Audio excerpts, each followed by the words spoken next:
Watch the Chicago.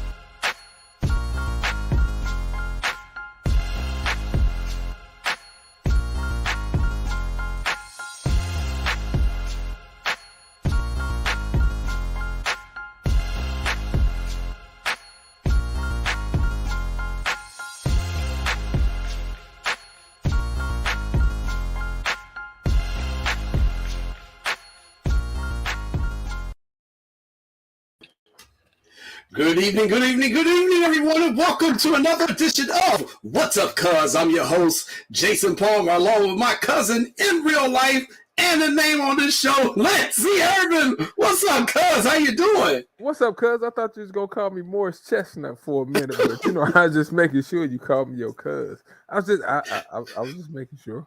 What? Yes, I said something wrong? Call you my cousin.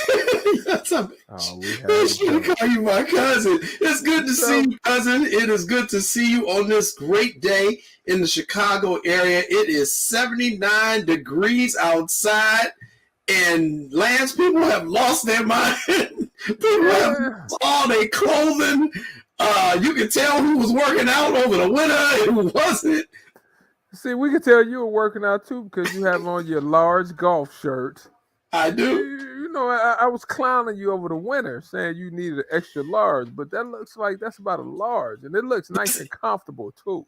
It is, and I got it from our good buddy. That was me earlier today. It was 79 degrees, so it's golfing time. So I went out and wore the new products we got from our former guest, my good friend David Swanson at Metalwear Golf Attire. He is the official golf attire for the What's Up Cuz show now.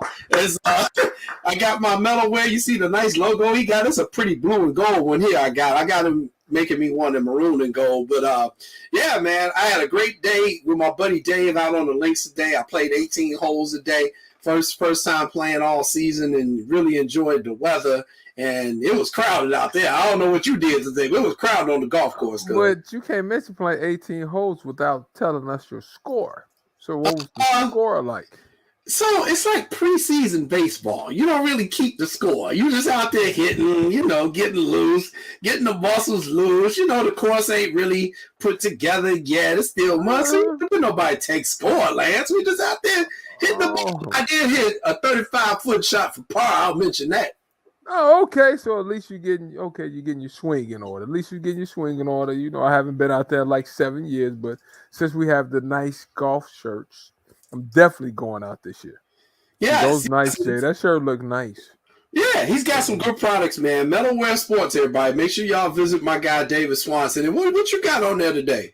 You know what? Since it's almost that time, this is the McDonald's All-American warm-up jacket that my younger brother in love, younger brother in love, Aaron Payne, got me when the McDonald's All-American Classic was here. So just a little throwback because it's almost that time, cuz. So, maybe Big Huff at Glenbard West will make the team because we need somebody from the state to make the team. He's probably the closest person in the state that can make the team. Okay. Well, that's good to hear, man. The McDonald's All-American game. Where are they doing it this year? You know what? I'm not sure where it is, Jay. I think Jordan Brand might be doing their game here this year, but I should know where the McDonald's All-American game. But we'll check. We'll have Brooklyn Irvin, our crack researcher, tell us where the game is going to be held at this year. We're going to make Brooklyn Irvin an intern for the What's Up Cuz show. She is the intern, Jay. Brooklyn Irvin. I know you watching the show. Our daddy needs that answer in like 5 minutes. We keep it in the family on this show. What can I tell you? That's how you save money. You keep it in the family, right? Exactly. Everybody, welcome to What's Up, Cuz. Thank you for tuning in. If you're watching us on the YouTube channel, the Sports Zone Chicago YouTube channel, go ahead and like and subscribe to that channel. If you're tuning in watching us on the Facebook link, hey, how you doing? Let us know you're here. Send us some questions. Send us some comments. Just let us know you're here. You're not out kicking it in the 79-degree weather. today. Let us know there. If you're watching us on the app, the Sports Zone Chicago app, we appreciate that as well. You have access to all the Sports Zone Chicago apps. And my cousin Lance is going to tell you where you can download that app if you don't have it already. You could go to the iTunes store, the Amazon store, and the Google Play store. And once again, what's up, cuz? Please like, subscribe us, like my cousin Jason says every week, because I think our show has gotten better, Jason. You start clowning me about a little extra stuff, but I think our show has gotten better over the years. And also, I think it might be time for me to find another co-host, because you golfing now and you writing J. Coy reports, and you're doing too much stuff. You're doing a lot of stuff. So I'm looking for a co-host. I'm looking for a co-host. I'm right here with you. Okay. See, because you're trying to channel your inner Stephen A. Smith. I can see what's coming. See, because you have about 3 volleyball, water polo, you're writing books, you're hosting a couple of podcasts. You're doing a lot, and I recognize everything. So like Pops told me, make sure you pay close attention what's happening around you in your circle. So Ivan, stop putting out an APB. We might need a new co-host from time to time. We don't need a new co-host. I'm right here with you. I am committed to the What's Up Cuz show. This is our creation. This is our thing. And guess what? We got a special announcement to make. What's the announcement, cuz? You and I are doing a special show, which is going to air on Wednesday. This Wednesday, I talked to the boss, Sean Sierra, the head of Sports Zone Chicago, along with Maya Akai. We're doing a special What's Up Cuz edition for the NCAA tourney, and we're going to air it this Wednesday right before our guy Jamar Harp show. So you can turn it to our special edition show and then tune into Jamar Harp show, which is going to follow us on Wednesday. And the reason we're doing this special edition show is because it's tourney time. It's March Madness, and we have 2 fabulous guests that we have confirmed who are going to be coming on the show. It's going to be a 1-hour special edition. Tell me who's the first person, cuz. When people from Chicago, you should know this household name. None other than Charlie Moore, University of Miami, Morgan Park High School, a trained assassin. He's coming on the show. Charlie hit 2 free throws the other day to win the game, and he also had 14 points yesterday in a big win yesterday. So we have Charlie Moore on the show. They put Auburn out the tournament, so Charlie Moore would be on the show. And they eliminate Auburn. Auburn was a number 2 or number 3 seed? I think Auburn was the number 2 seed. It was either 2 or 3. Yeah. So Charlie down there at the University of Miami, one of my favorite schools, by the way. And they because you have every Miami jersey you can get. I do. I'm trying to get Charlie to get me one. I got to talk to him when he get on there. You talk to him before he flies up there. I know. But Miami will actually be playing. They advanced to the Sweet 16, and now they come to Chicago to play in the regional semifinals. So Charlie will be coming back home along with the rest of the Hurricanes. I definitely said the wrong Charlie Moore then. Earlier. My bad, guys. I was promoting the show hard, but I definitely said the wrong Charlie Moore. My apologies. Thanks, Ivan. You know what? Charlie and the guys in Miami Hurricanes will be playing Iowa State on Friday. So that should be a great game. Great game. Iowa State has another player, George Condon, that played. Okay. George is from here. George is about 6'10", plays for Iowa State. So George is definitely coming. And Danielle Robinson, we all call him D-Rob. You might as well say he's from Chicago, worked at Illinois State. He was at Loyola for a little bit. He's coaching at Iowa State, so he'll be in town too. So we got some Chicago flair that's coming to Chicago. Oh, yeah, that's going to be nice. That's going to be really nice. And then we also have a second guest who's coming on the show with Charlie Moore. Probably come on a little bit after him. Tell us who the other person is, Lance. Other Texas Tech, Lincoln Park finest, Terrence T.J. Shannon. Woo, TJ has been balling this year. Hey, Jay, when TJ takes off on the runway, all I tell people, move out the way and watch your head because he will finish. He's having a great year this year. They made it to the Sweet 16, so looking forward to having TJ on the show. So I'm proud we have some of Chicago's finest student athletes coming back to jump on the show.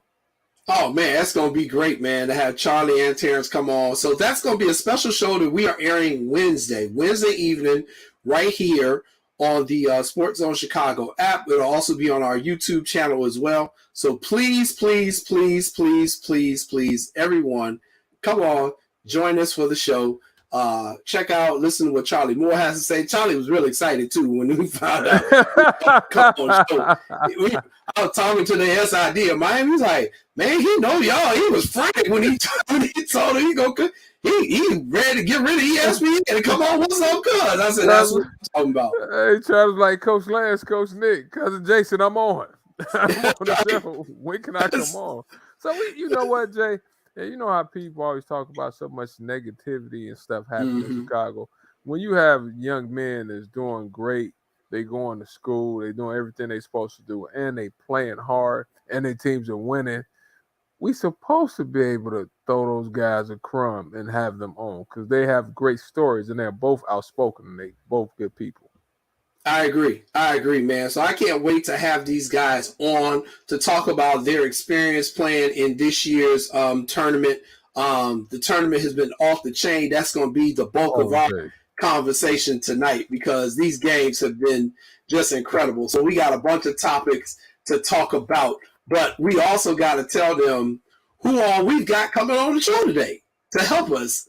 Oh Lord, I'm gonna let you. I'm not touching neither one of these guests tonight. I'm just gonna sit back and look. See, because when you and one, I guess y'all act a complete fool every time he comes on the show. When I asked him yesterday, I said, you know what, you was good. You were good last year when we talked about the tournament. So cousin Jason thinks we can have you back. Oh, I was waiting for the call. I was waiting for y'all to call me. I was wondering why y'all didn't have me on last week. That sounds like something he would say. Well, with that introduction, you all should pretty much have a good idea who we've got coming on. He's going to be our second guest. He's coming on probably about 6:45, 7 o'clock. None other than your brother, my cousin, Nick Irvin, who was profiling at the Bulls game with his sister Cindy Irvin.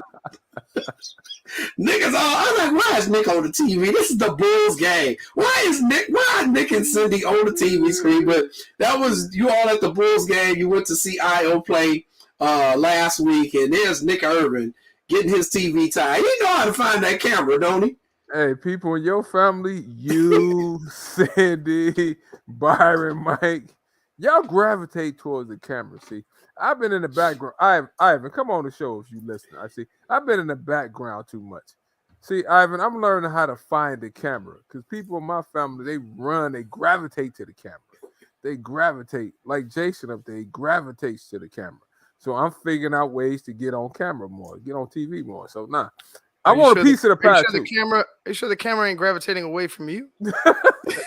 I'm joking. I'm joking, Lance. I'm joking. A little joke. If you don't get your jabs in early with Lance, he's gonna just take over. Ivan is established the fight.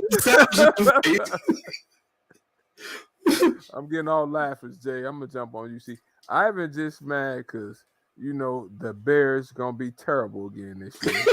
But I'm a Bears fan too, so I mean, he's mad because the Sox moving to Arlington Heights.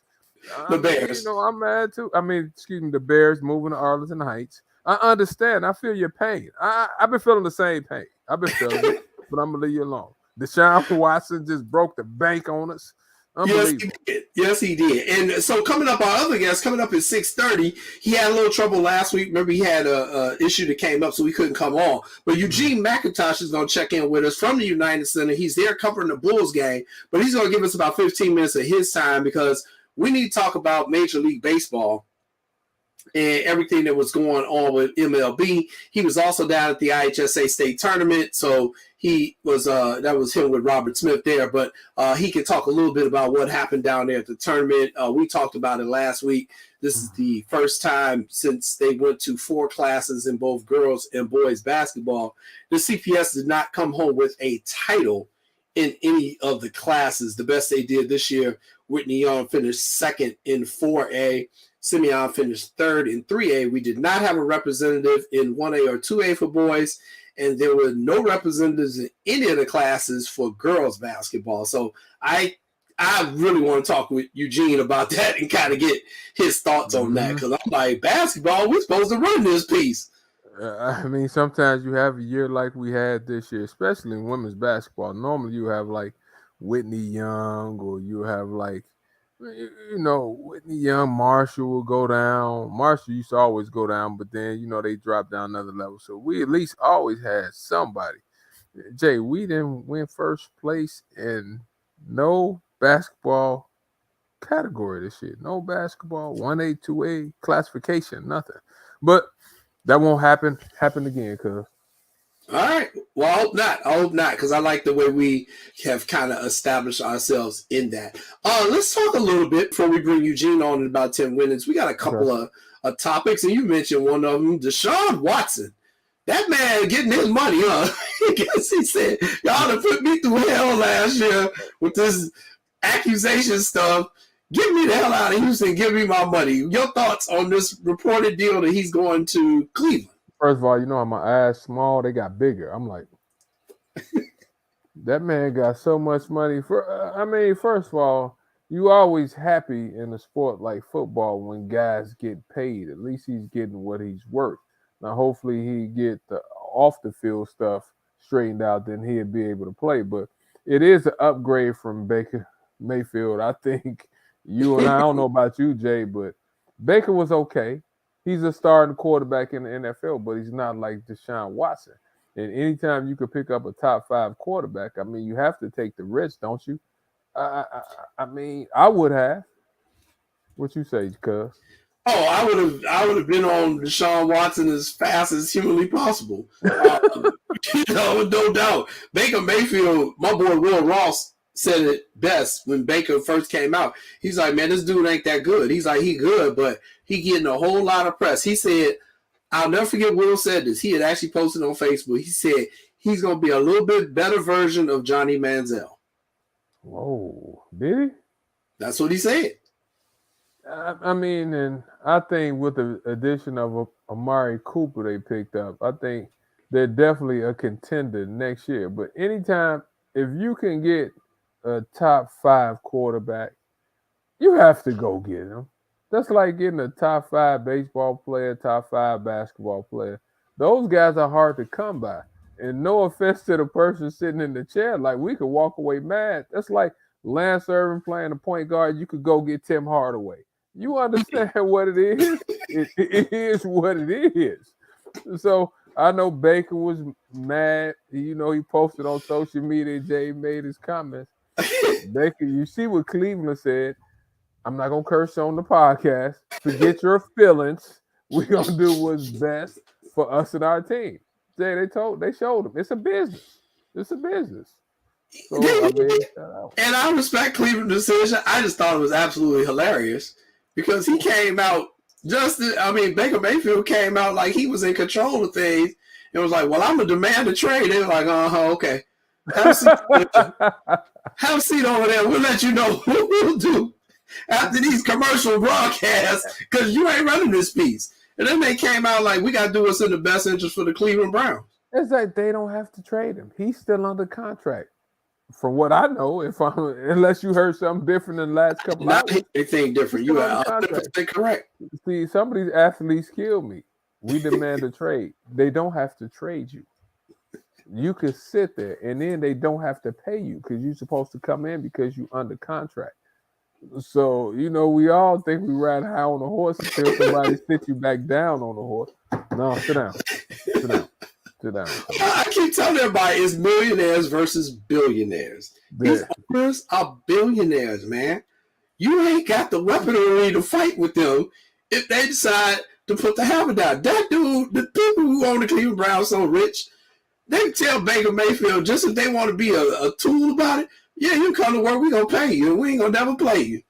And Jay, like I was talking to somebody early on today, and one thing I said, in sports, you probably have to look out for yourself a little bit more, and you have to take advantage of the timing.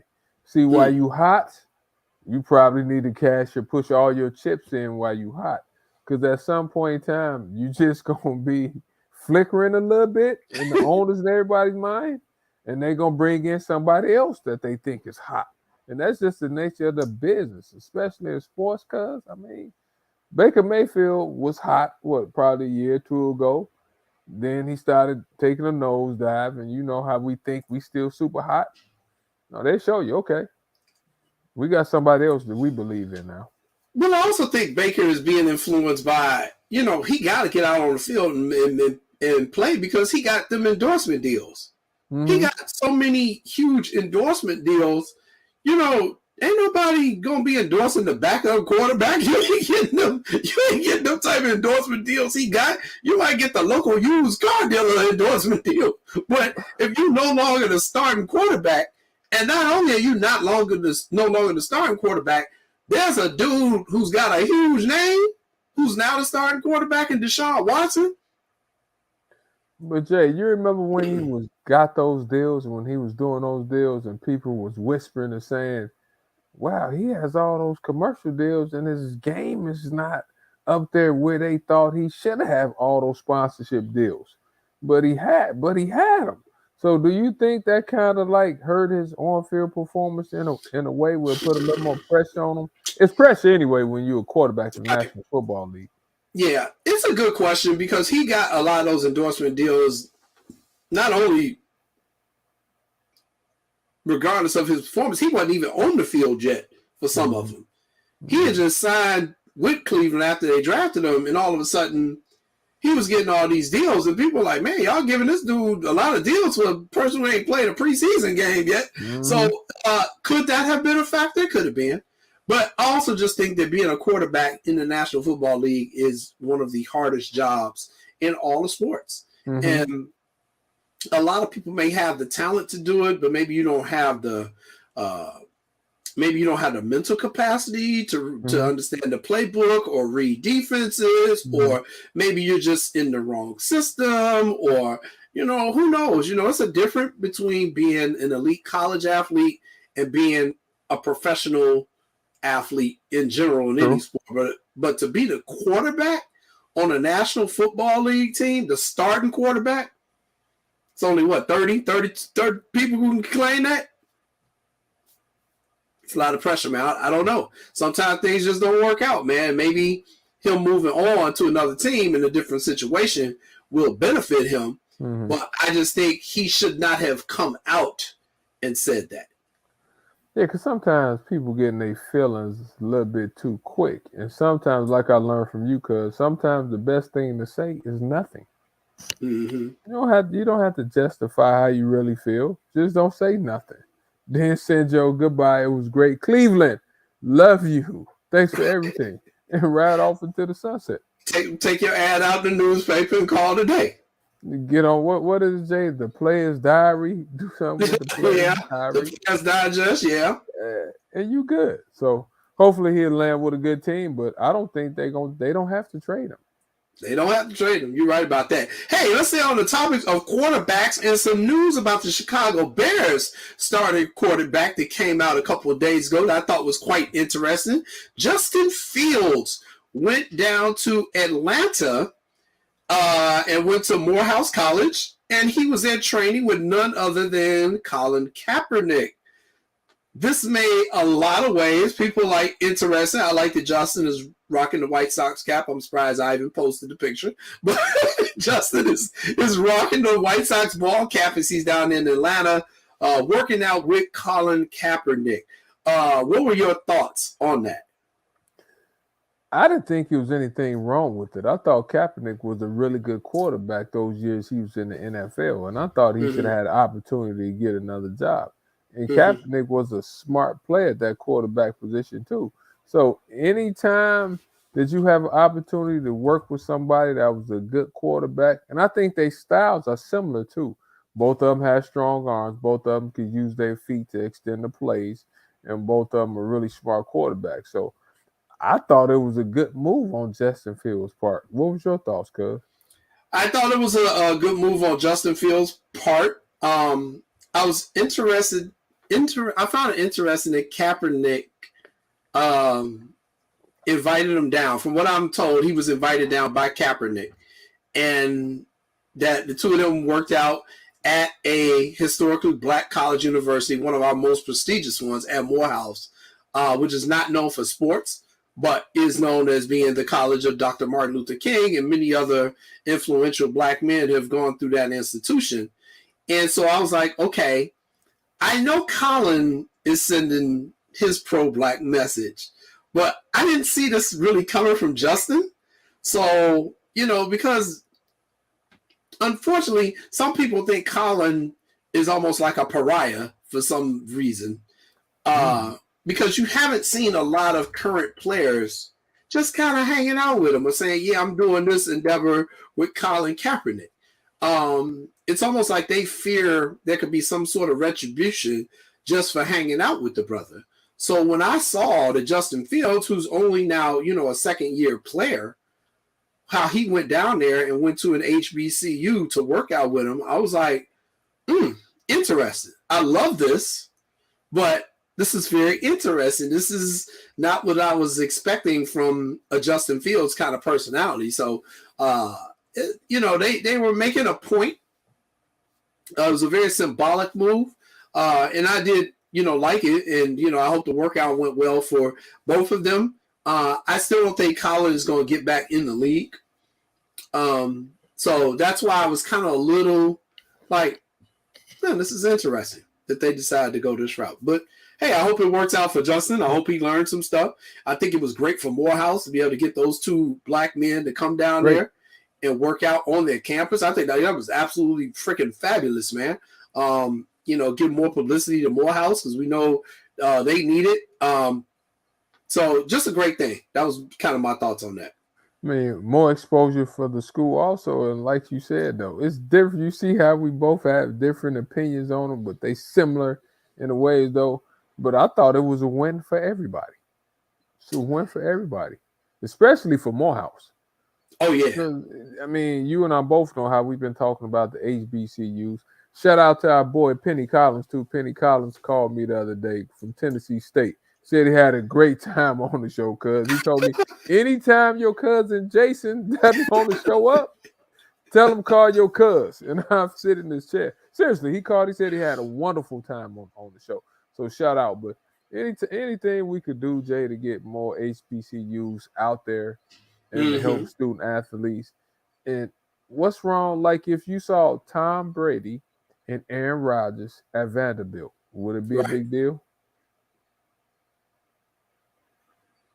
Yeah. Yeah. So I don't think it was so much the college. I think it was who he was with. Exactly. True. Some people were kind of like, interesting. He's with Colin, but again, I'm cool with it. It made me no different. I thought Colin got screwed over anyway. Hey, let's talk about our Chicago Bulls. The Bulls tonight are playing the Toronto Raptors at the United Center. They've been struggling. They've been struggling a bit, and Chicago people are funny as hell, Lance. Everybody like, I tell that what happened early in the game, they couldn't hold it there. I'm like, people, hold on. This team is making steps. Last year they didn't make the playoffs. They've been terrible as an organization for the past decade. What y'all complaining about? They're going to go to the playoffs. They're playing without their starting point guard, who we all said last offseason they need a point guard. They're not going to be good without a point guard. Okay, well, now they went out and got the dude. Unfortunately, he got hurt. And now we're seeing what's happening because they don't have the point guard. The guy who's running the show, Ball, is out injured. And Jay, go ahead. Go ahead. Just give me your thoughts on the Bulls. They are ahead of schedule. They're having a great year. They have had multiple players miss time. Like Zach has been out multiple games. Lonzo has been out. That's a vital piece to the puzzle. I mean, Lonzo is when they picked him up, you and I both said he checked off all the boxes. Good teammate, check. Great passer, check. Two-way player, check. Able to lead a team. And they have been playing real well. But you can't play 20-plus games without your starting point guard and your backup, Caruso, who's vital to the defense, who does a great job being boisterous out there. When we went to the game, you could hear him and Io talking the whole game on offense and defense. You could hear him talk. I mean, you losing players. Vuk, I think Vuk has been hurt a couple of games, so they're ahead of schedule to me. The playoffs around the corner. They have played like 70 something games. So guys, right now they starting to gear up now, Jay, because that's a long season, right? 82 games. I think they're ahead of schedule because I don't think none of us thought this late in the year they'd be in the position that they're in. But I tell you what, Jay, DeMar DeRozan, when I watched them play that game, Jay, I left out there. They played Cleveland. A couple of things when I saw them play. Number one, DeMar is an exceptional offensive scorer, a professional scorer. 15 feet threes, and he was shooting that ball so smooth. I was just in awe, like, that man could play. And then, too, like, I just think that they need to pick up an inside player. That's what you and I have been talking about. They picked up Tristan Thompson. Tristan is just getting acclimated to the Bulls system. So maybe they taking a little bit of dip, but they'll be fine when the playoffs start. Do I think they can win it? What you say, Jeff? I got a concern with Tristan, though. And it's because of all his off-the-court stuff, man. I just don't think he can ever be the basketball player that you need him to be because he's got all this stuff going on with the Kardashian family and all his other discretions with women, let's just say. Like, dude, you got too much going on. I tell you, speaking of women, we were at the game and some girls was like, does anybody know where he's staying, where he's living? I said, wow. Say seriously, though. Anybody know where he's staying? You know, ooh, he makes some cute babies. He makes some nice looking babies. I don't know. Well, I don't know. Well, let's ask the guy who's at the United Center now. Maybe he knows where. He needs a couple of seconds. We'll bring him on in a second. But maybe he knows where Tristan Thomas lives. And this. That's how thirsty. That's how thirsty they act. Do we really need a Tristan Thompson to tell us that Byron played in the NBA? Yeah, but we already know what's going on. I was 19 when my cousin was in the NBA. I was in places no 19-year-old should be. But Jay, they were loud with it though. Normally you whisper. They was loud with it. They're always loud. Man. This has reached another level. But let's get back to the subject. I think the Bulls will be fine. Can they win the East? No, I don't think they have enough to win the East. I think Brooklyn, if Kyrie can play most of the games, the 76ers have been playing great with Harden and Joel Embiid. I like Cleveland, Jay. When I watch Cleveland, Mobley and those guys, they're long, Jared Allen. And I tell you what, Darius Garland is a star. Like Darius Garland, Jay, I walked out the arena saying, this man gets to the basket whenever he wants to. This was on a back-to-back, too. He still had an efficient 30 and looked so smooth and so fast. Matter of fact, he had like 26. Io did a decent job on him. He held him he was like 7 for 22 or 23. But he's a star. Cleveland is going to be a force to reckon with in the near future. Well, that'd be good. I mean, remember back in the late 80s, early 90s, the Bulls in Cleveland had some great rivalry games, man. Back when Cleveland had, Elo and Mark Price and Doherty. Larry Nance, Mark Price, and Brad Racecar Doherty. And Gerald Wilkins. I mean, that was some great games. So, the cities are not too far from each other. You can drive to Cleveland 5 or 6 hours. So, it'd be great. I'm all for that. I'm all for that. So we'll see. I was very so people have some concerns about the Bulls, but I'm like, look, they're making progress, y'all. Relax. Hey, anytime you can bring those two professional scorers out there, Zach and DeMar and Vuk, your first, second, and third options, they're great first, second, and third options. And you have the role players, and they have a bench. They just needed a little bit more size. But we'll see. Like the playoffs start in another couple of weeks. We'll see. Yeah, gonna be real interesting. I think the Bulls may be in that 4th seed. So we're gonna have Eugene McIntosh come on in a little bit here. He'll let us know when he's ready. He's at the United Center now. He's ready. He's good to go. All right. Well, let's come on. Our guy Eugene McIntosh from the Bigs is gonna join us because we want to talk. That's just boom. We want to talk some baseball. That's what I really want to talk about. You too? Come on, Gino. How you doing, man? What's going on? What's up, cousins? How y'all feeling, man? Hey man, Good.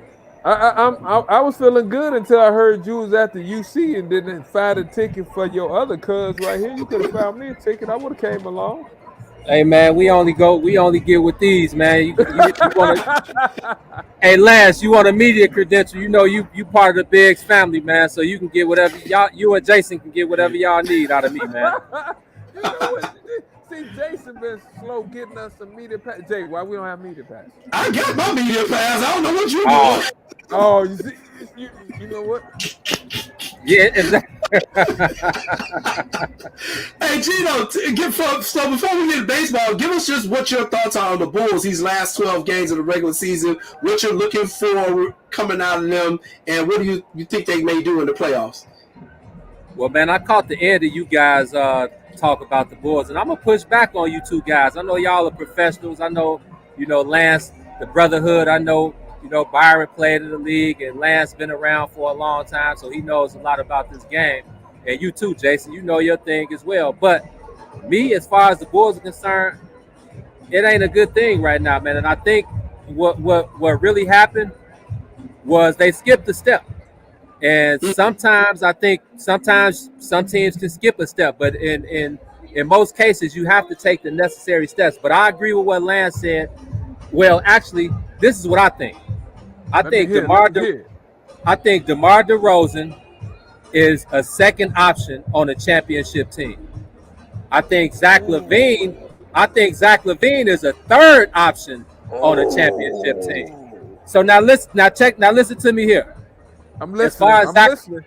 As far as Zach LaVine is concerned, tell me that he's not a third option on these teams. The Brooklyn Nets. Okay, come on. Okay. Okay, I can see that one. The Philadelphia 76ers. Because they now got Harden. Yeah. Okay, I can see that one. Who else? What the other championship team? Milwaukee Bucks. I'm taking Chris Middleton as my second option over Zach LaVine. You gonna take Chris Middleton? Break that down for me. I gotta take. Go ahead. I understand why you would, but I love Chris Middleton's game as a second option. When the game is on the line in Milwaukee, where does the ball go? It don't go to Giannis. In the open court, it's going to Giannis. But Lance, you know better than anybody. When the game is on the line, it's a half-court ball game, and the mid-range jump shot is the one that's always going to be available. And Chris Middleton is one of the best mid-range players in the league. So that I like his post-up game. I like his length.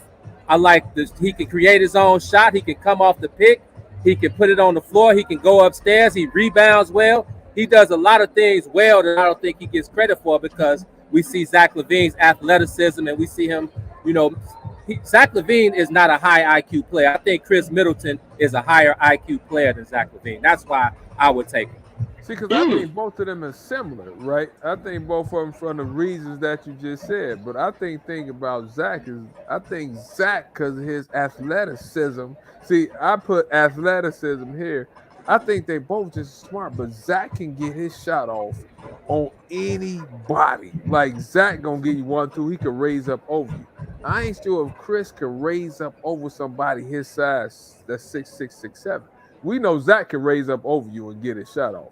Those two guys, they probably cancel each other out. But I think Zach can be a second fiddle in Milwaukee. But I understand what you're saying. Maybe on the first three teams, Milwaukee, like you said, no, like Philly, Phoenix. No. Phoenix with Chris Paul and Devin Booker. He could be second there. Chris Paul is Chris Paul. You think the reason why I say that, because Chris Paul would defer. Chris would take a back seat until he really needs to step up. And that's what I mean.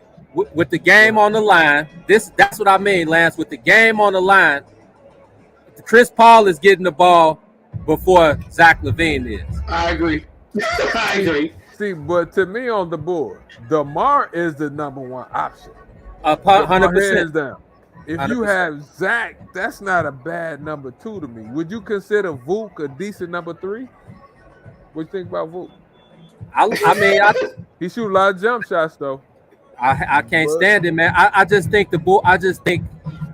I think the Bulls are soft. Them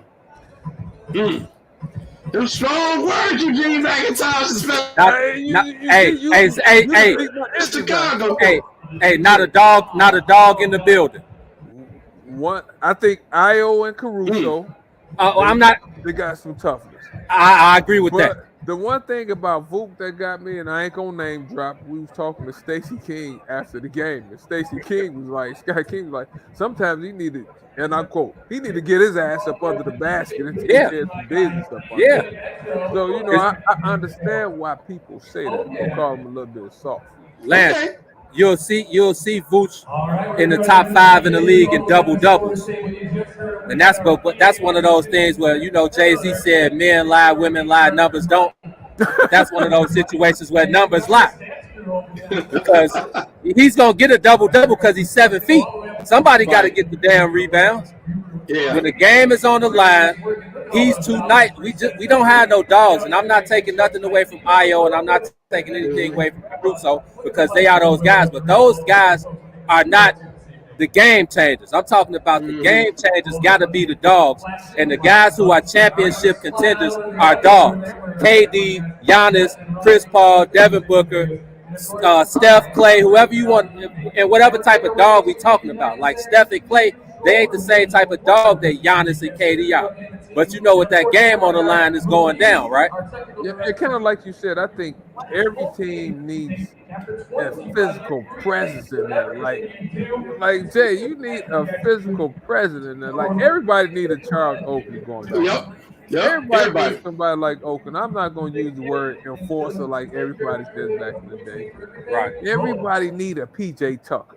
Everybody needs somebody similar to like a Draymond Green. Yeah. Everybody, you need somebody like that. You need somebody I agree. and they know you coming. So that's the one piece I think they missing. Do you think Tristan Thompson can be that piece, or Tristan passes prime? I told you got too many on-court issues going on. You ain't listening to me, Lance Irvin. I'm straight on Tristan Thompson, man. He ain't. We need game changers, man. Tristan Thompson ain't changing the game. He's not the difference in us advancing around in the playoffs. Mm-hmm. So let me ask you this: is Williams back tonight? Pat Will is back tonight. Yeah. Good. Any word on when Lonzo coming back? Last time I heard, they said, man, they was like, they said it might be Jay. It might be one for him. Hey man, I told people 2 months ago that y'all better act like Lonzo ain't never coming back. Yeah, it is. That's unfortunate. That's unfortunate. He might make it back this season. Well, all right, let's go to baseball. Eugene, because I know this your loving sport. Let's talk. We're gonna talk about your Cubs to start, because the Cubs have went and signed. They've done some interesting stuff. This new guy they signed from Japan. They went out and signed some veterans like Villar, Andrelton Simmons, one of the best defensive shortstops of this generation. What are your thoughts on the Cubs this season and what they're going to try to do? Well, my initial opinion, I wish I could have gotten down to spring training, but you know, being business owners, we got to take care of business on the home front first. But so far from a bird's eye view, man, I feel like the Cubs are going to be hovering around a 70 to mid 70 win team. And if that's the case, then these young guys need to get the majority of the reps. But my thing is, I'm interested to see what they're going to do with Jay Hay, because Brendan Davis, I'm not sure what the plan is on him. I heard, if I'm not mistaken, I heard Jed and the other guys, I heard them say that they feel like Brendan Davis needs another full season of AAA before he's ready. If it's me, and this is why I'm not in the front office, but I would just throw him right in the fire, get him ready to go. But if they're going to be hovering, man, I feel like Marcus Stroman was a cool addition. You know, they were talking about being in the Carlos Correa sweepstakes. We saw him sign that huge deal with, who was that, the Minnesota Twins? Minnesota, yeah. You know, so that was cool for him. But I'm thinking they're going to be like a mid and I'm not a huge fan of the NL Central, so anything can happen in the NL Central. But if I was to make my prediction today, I feel like they would be like a mid 70, late 70 win team. But I do like the signing of Stroman. I like the signing of Seiya Suzuki. If you guys don't know too much about him, you know he's the kid from Japan. Had outstanding seasons. I would kind of compare him to like a Ronald Acuna Jr. type of player. Ooh, okay. Yeah, man. He's the real deal. So I tell you that. So you telling me I need to go out and buy the jersey? Oh yeah, well, that's up to you, Lance. But I'm telling you, hey, you need to get out to the ballpark and watch him because that dude is definitely gonna bring some excitement to that outfit. Lance like walking around jerseys with star power on. He's got it. Because I only can afford to buy one jersey. So if I'm buying a jersey now. Yeah, if you buying the Cubs jersey this season, it's about gonna be his because I mean he did sign for $85 million for 5 years, which is the largest contract ever from somebody from Japan.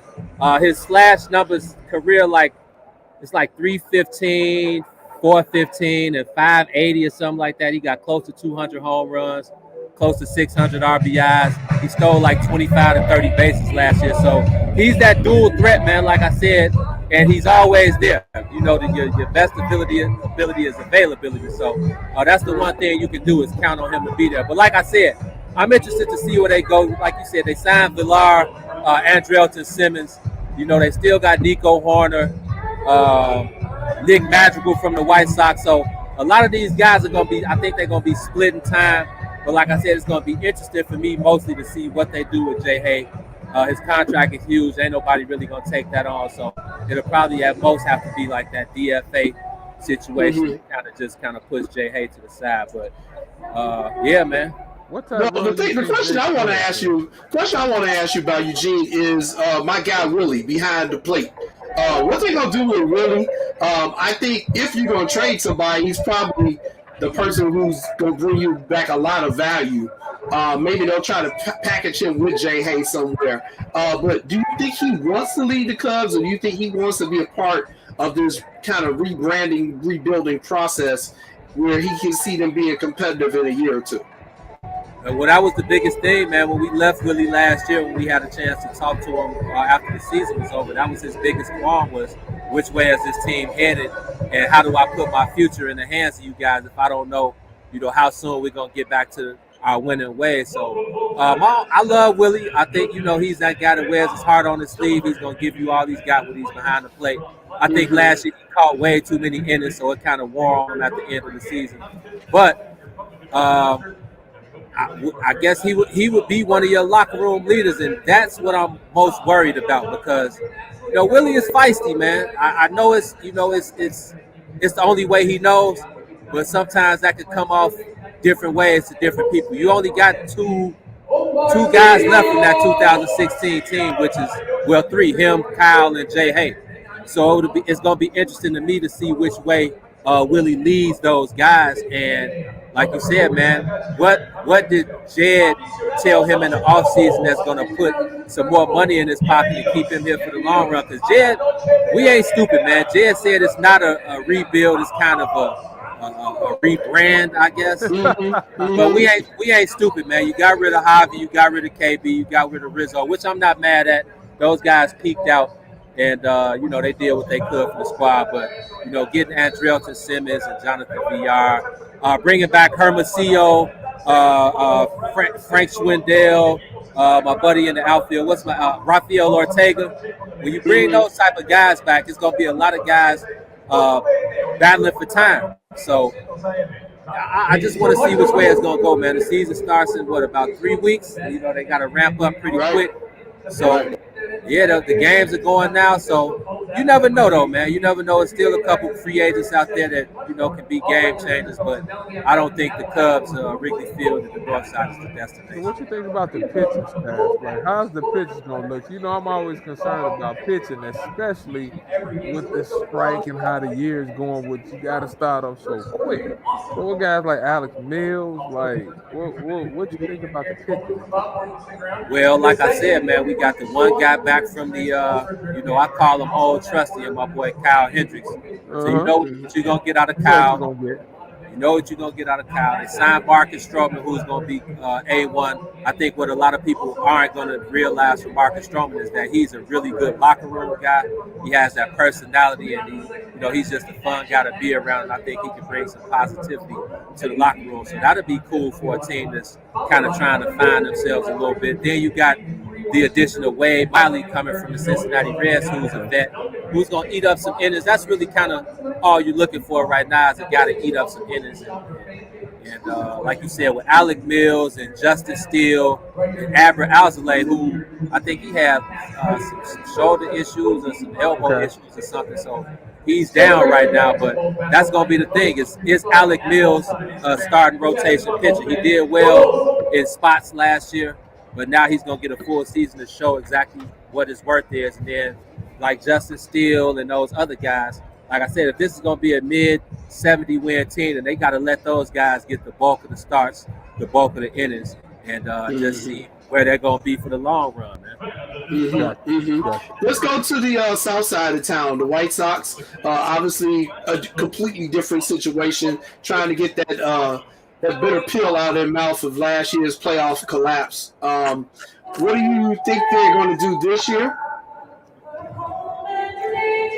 Well, the championship window is still open, man, and I feel like last year was a learning experience, man. When you had a very experienced team, which I felt like was the worst possible situation for the White Sox, having to face the Houston Astros, who have been to 4 straight ALCSs or whatever the case was. So that was just a learning curve for the White Sox last year. But the window is still there. My thing with the White Sox is, are they going to spend some money in the next month to shore up that pitching staff or to shore up that outfield? That's all I'm worried about. Because if right now that's a very formidable lineup, 1 through 9. But I think it's just a couple things they need to kind of get together to make that ultimate run to the championship. But this is baseball, man. And, all it takes is for you to get it cracking at the right time, and you can make that run. But it's going to be interesting, man. The Sox are definitely one of the teams. I was just going to ask you that. Hold on, lad. We're going to pause for 1 second because he is at the United Center, and I know they're getting ready to play the national anthem. So we're going to let Eugenio be respectful before people start coming in on my guy talking about him talking about anthem. So we're going to come right back to Eugenio in like 2 minutes. That's good point, sir. Pull them off real quick, Ivan, for 2 minutes. We'll come right back. I'm going to let them do the national anthem in peace, and then we'll bring Gino back on. But he makes some great points about this Cubs, man, and the White Sox. We'll talk some White Sox, Lance. People were like, oh, they need this, they need that, they need this. I think a lot of what the White Sox need is just for the players they have to continue to develop. I think they've put themselves in a great position. I love the Josh Harrison signing for second base, but people are like, oh, we need a right field. I'm like, dude, you got Gavin Sheets, you got Andrew Vaughn, who's shown what he can do. These guys are not going to stay in the same place that they were last year. They're going to get better. I think we in a society, Jay, right now, we want everything so quick and so fast. Like, we want everything microwave ready. But sometimes guys need to play so they can have some consistency over the long haul. Like, I always get concerned about pitching, being a former pitcher. And I think I talked to you after we lost last year. I said, Jay, we had Lance Lynn and Cease and those guys, and even you was like, they got destroyed in the playoffs. So I was sitting there like, we probably need a little bit, some more pitching, I think. But I think everywhere else, Jay, I think we just fine. Guys just need to play a little bit more. Like you said, Jay, let's see what we do. But I don't think, do you think we can afford to come out the gate slow? Or you think this division is going to be interesting. The Twins obviously are retooling, but the sign they made, I didn't think they were going to get Cordell, but they got him, so that's huge. Eugene is coming back. Eugene, I was just saying, he was asking me about the White Sox, and in that division, I actually think the Tigers are the team that's going to give us a lot of run for our money. People are sleeping on the Tigers. I think Cleveland's down, Kansas City is not even a thought.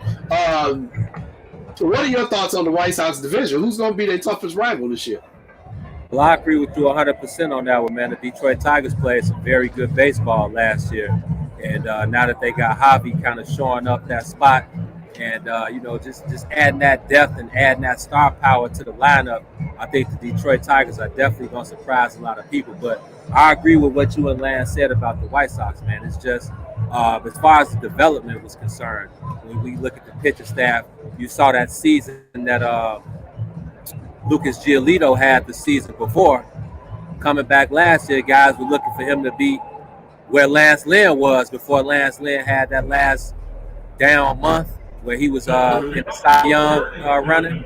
But it's all about the development, and I think they regressed a little bit as far as the starting pitcher was, and that's what hurt them, because when we were in Houston for those first 2 games, it just looked like they looked defeated before the game even started, man. And yeah, I really didn't. I don't know if it's. I don't really want to put too much on Tony La Russa, but I don't know. This ain't 1985, man. It's 2020, 2021. And you got to be able to relate to these players, man. I feel like the reason Joe Madden was able to get the best out of those guys, and Joe Madden was an older guy, but he was able to relate to the players. He let the players police themselves. Tony La Russa's kind of old school. You saw when he first got the gig last year, he said he hadn't talked to Tim Anderson Tim Anderson said, man, I ain't talked to him, and it was damn near March.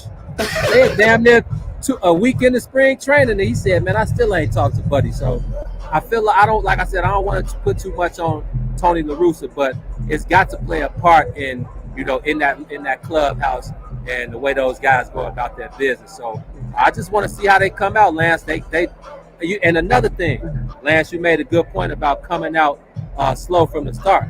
They came out bumping last year, and they got so ahead, and that the division was won by mid-July. I think they kind of maybe started feeling themselves a little bit. Mm-hmm. I think TA, as great as TA has been, you gotta understand one thing, man. TA is still learning how to play baseball. Tim Anderson is playing baseball off of sheer athleticism, will, enthusiasm. He still hasn't even learned the technique of being a shortstop in Major League Baseball. He even at the plate, if you're gonna kick him off as your leadoff hitter, then he's got to learn how to be patient. He's got to learn how to take those walks. He's got to be able to learn how to set the tone for the rest of the lineup. So Jose Abreu, he ain't getting no younger. Eloy, I like what I saw from Eloy after having that injury last year. I think he learned a lot about himself. I don't mind him being that fun guy, always smiling, always in the camera. But at some point, you got to take this game serious, because it's 8 other guys on the field with you and 24 other guys in that clubhouse that are counting on you to be there every day. So, with those guys, who else? Luis Robert, another guy who I feel like he should be a star. He's got star power written all over him.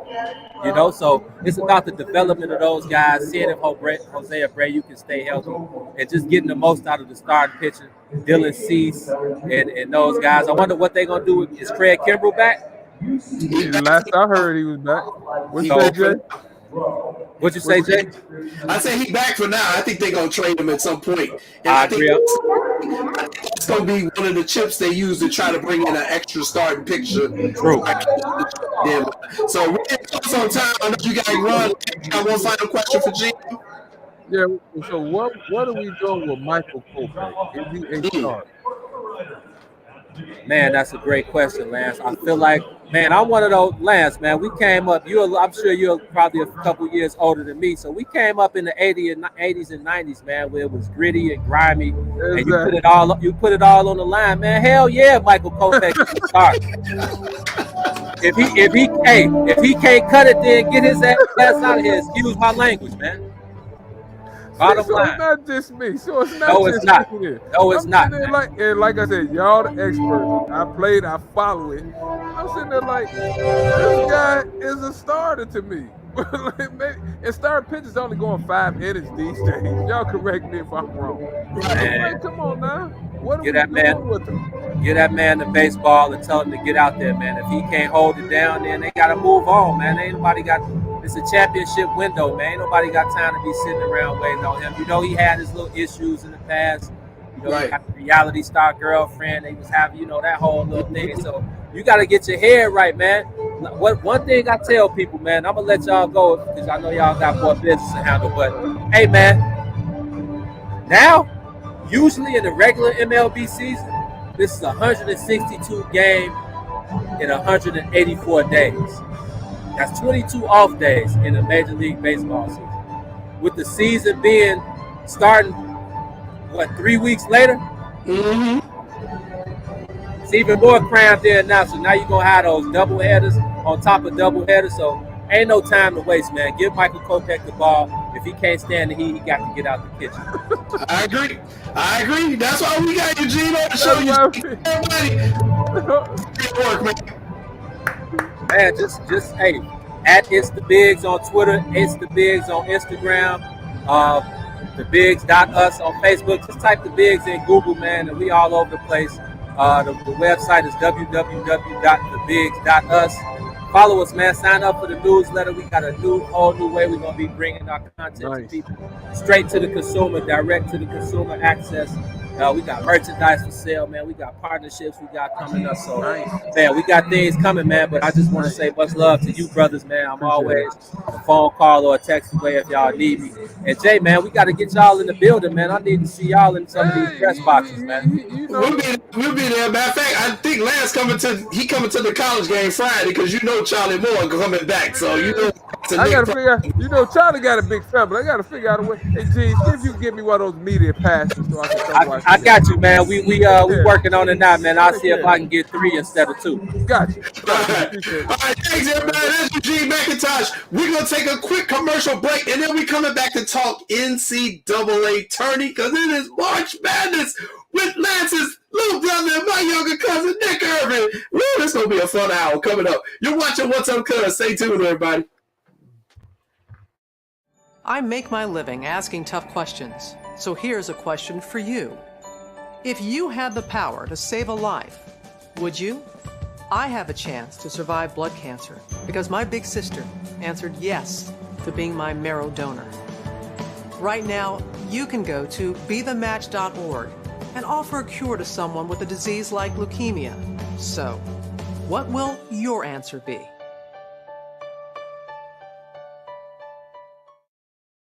As an Olympic athlete, I prepare for everything. So when I became pregnant, I thought I was ready. But at 32 weeks, I was diagnosed with severe preeclampsia and had an emergency C-section. Looking back, had I known the warning signs, I would have talked to my doctor sooner. Too many women die of pregnancy-related complications, and most are preventable. If you or someone you know is pregnant or recently had a baby, learn the warning signs. It could help save her life. Hear her.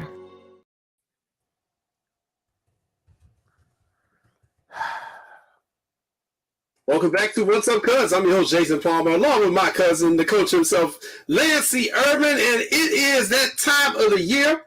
But before we get into that, we just want to remind everyone, hey, it's warm outside. It's also Chicago. Y'all know what happened that first day of the year when it get warm. People get out, start doing foolish things. Be careful as you go out today. Just be careful the environment you're in. Be careful in your car driving. People are distracted driving. Also, the Daisy Dukes. It's not warm enough to wear Daisy Dukes. I actually don't mind them wearing the Daisy Dukes, but okay. But yes, everybody just please be careful. It's warm in Chicago that first day of spring and people lose their mind. So just wanted to put that out there. Speaking of losing your mind, this is what I did before I came on the show. Look at me, cuz I got skills. You wrong, man. Look at that. As hungry as I am right now, your stuff look good. So what I see, salmon. What else I got some salmon. I did some salmon for my wife. I did the steak for me. And then I'm grilling some asparagus. That's what got to get your greens in. Got to get your vegetables in. And then I did some grilled mushrooms on the skewer things, man. So, you know, I was like, man, it's nice. I cleaned the grill, cleaned around. Let me go ahead and treat myself and treat my wife so she don't have to cook today while I'm doing the show. So that's a big steak. That's a big steak, cuz. Can you eat all that? Yeah, I did. I wish I didn't because I got to go to the bathroom. But we're doing the show right now. So... right on. We're talking NCAA tournament. It is March Madness time, and these games have been absolutely incredible. And to help us break down everything that's been going on, he's a fan favorite of the What's Up Cuz show. He is your youngest brother, my cousin Nick Irvin is here. What's up, cousin Nick? Hey, what's up, baby? Man, I'm like it's March Madness time, and I ain't got no phone call yet. I said my big cousin, my big bro. I said they won't put me on the show. Then I look up. Hey, Nick, you want to get on the show? Yeah, you knew I was mad. I'm ready, baby. We wanted the game. Last time you was on the show, Nick, March Madness, I think I destroyed you and Jason. So, Nick, are you sure you ready, Nicholas? I'm ready. You know I'm ready. I've been waiting for this. Oh, I've been waiting. Nicholas, let me ask you. Glasses on.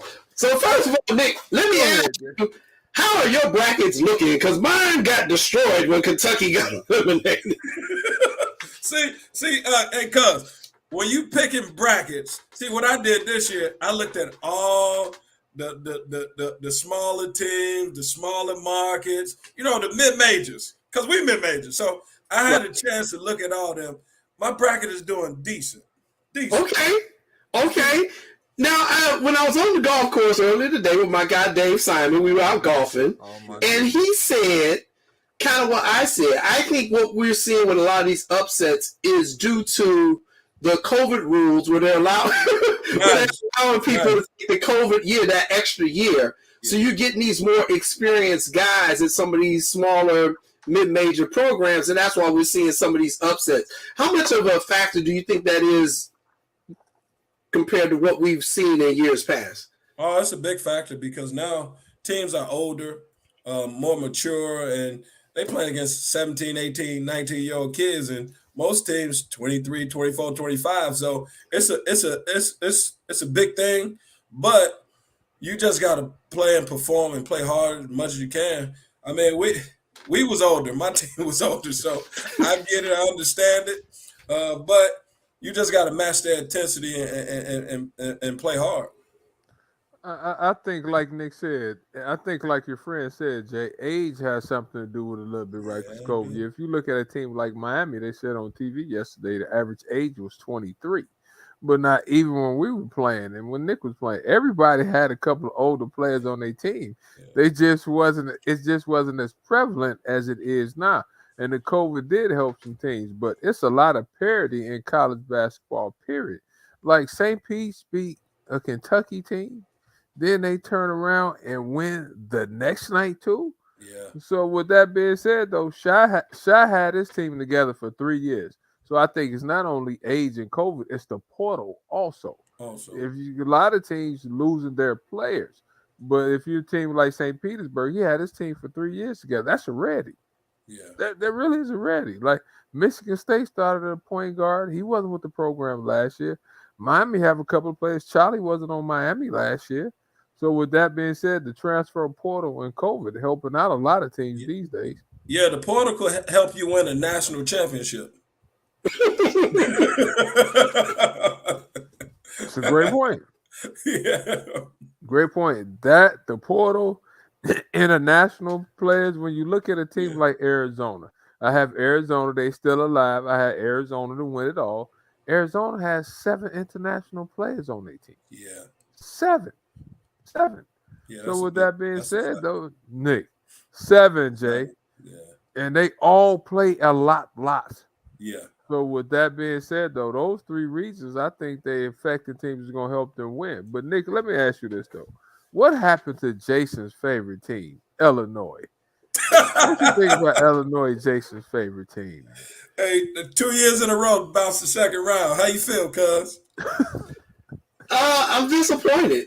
This is supposed to be the flagship kind of college team in the state. And, we know that they have talent. Yeah. We know they've got a good coaching staff and a good coach. We know they got a rabid fan base who supports them. Mm-hmm. 2 years in a row like this is, and in all fairness, in my bracket, I did say Houston was going to beat them. Yeah. We did say that last week on the show. I just thought, it's just something about their line now when they get into this tournament. I don't understand it, Nick. Maybe you could break it down for me. I mean, it's going to take some time. They've been in 2 years in a row now. At least they're making progress because they went from not being in the tournament to being in the tournament. So they're making progress. I think it's just a mental thing right now. You're coming to that second round game. It's like the kids just, I guess they want to put pressure on themselves and thinking about, okay, Sweet 16. Take your time, one game at a time, because like you said, they got a good coaching staff, they got a good fan base, they got good players, but they just got to put it all together. It's a process. Like we always tell the players and coaches sometimes, trust the process. Mm-hmm. So you just got to continue to trust the process. I think be told Lance they struggled in the first round game against Chattanooga. Yeah, they did. I mean, first of all, like we said, yesterday was a bad matchup. It was a bad matchup for them because Illinois, Achilles' heel, has been guys. They've been turning the ball over. When they play teams that's physical, get up on you, they bump you, they force you into careless turnovers. That's how they struggle. And I think I told both of y'all yesterday, my issue was Monte Williams, no points. Granderson, no points. Frazier, 8. And Cabello, none. So 4 of their key players had a total of 8 points. Who are you going to beat, Nick? I stole this phrase from you. When your seniors have a total of 8 points, who are you going to beat?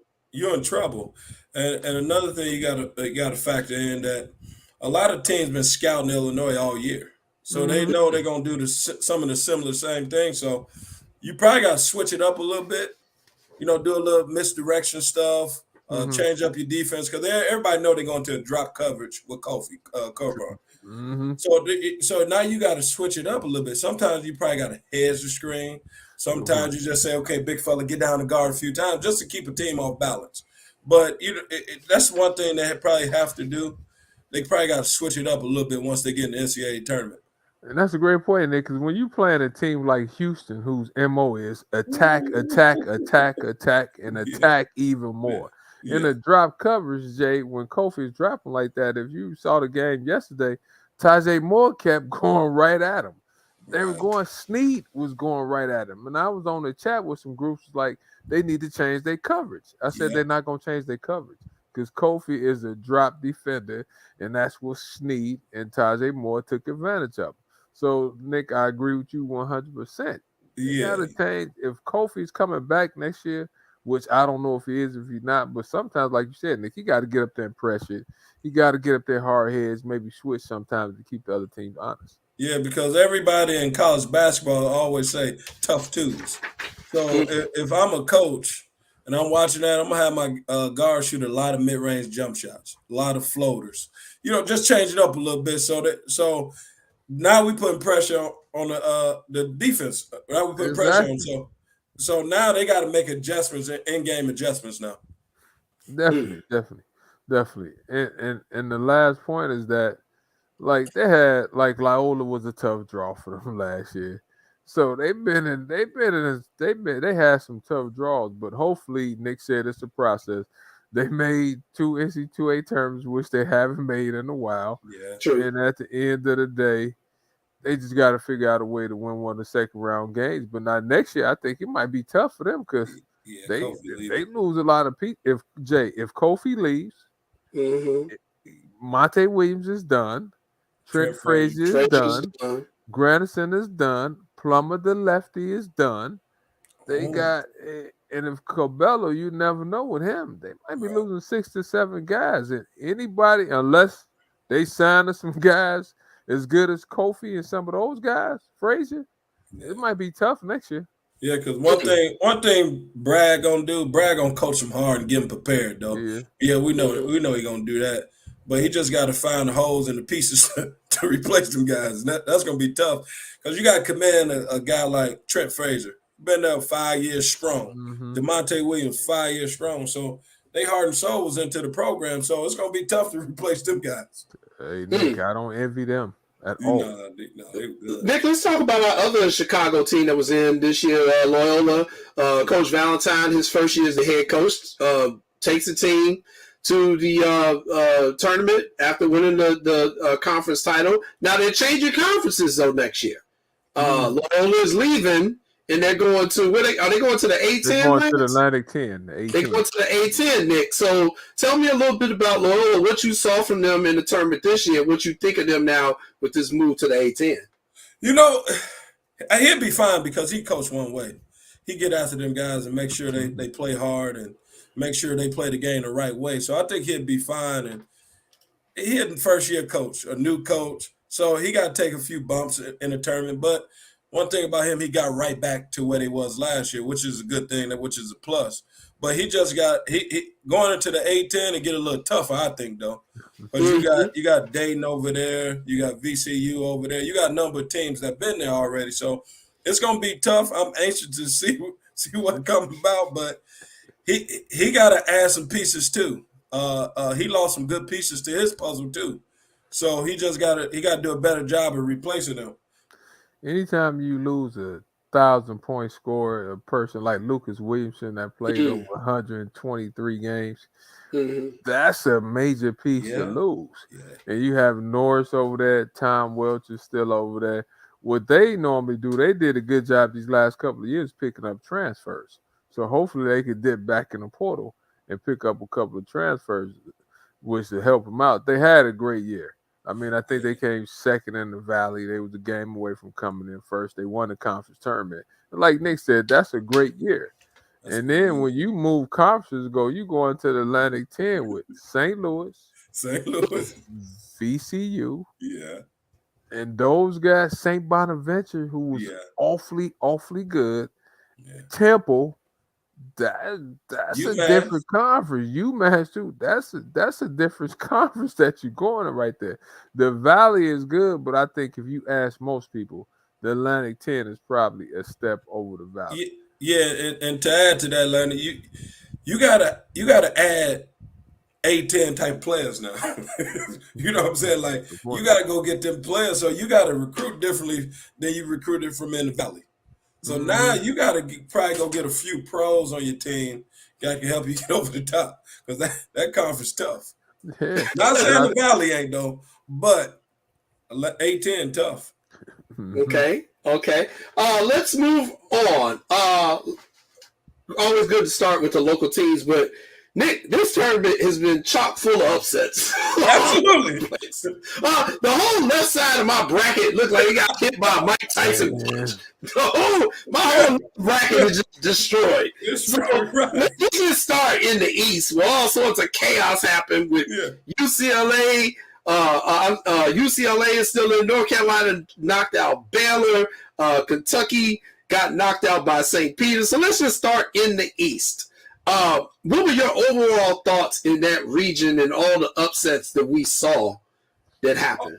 It's gonna be a lot of it was a lot of upsets because, like I said before, a lot of teams don't change their style. You know, they don't change their style up, and you got good coaches over there. You got good coaches that's preparing for them, and they're just getting after them.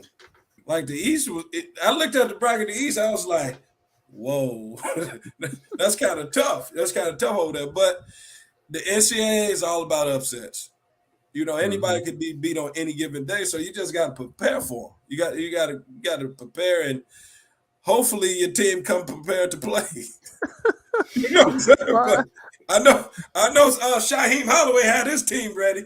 And he had them young fellas ready to play. And one thing we said about Shah had his players been with him for 3 years. And Kentucky, they struggle.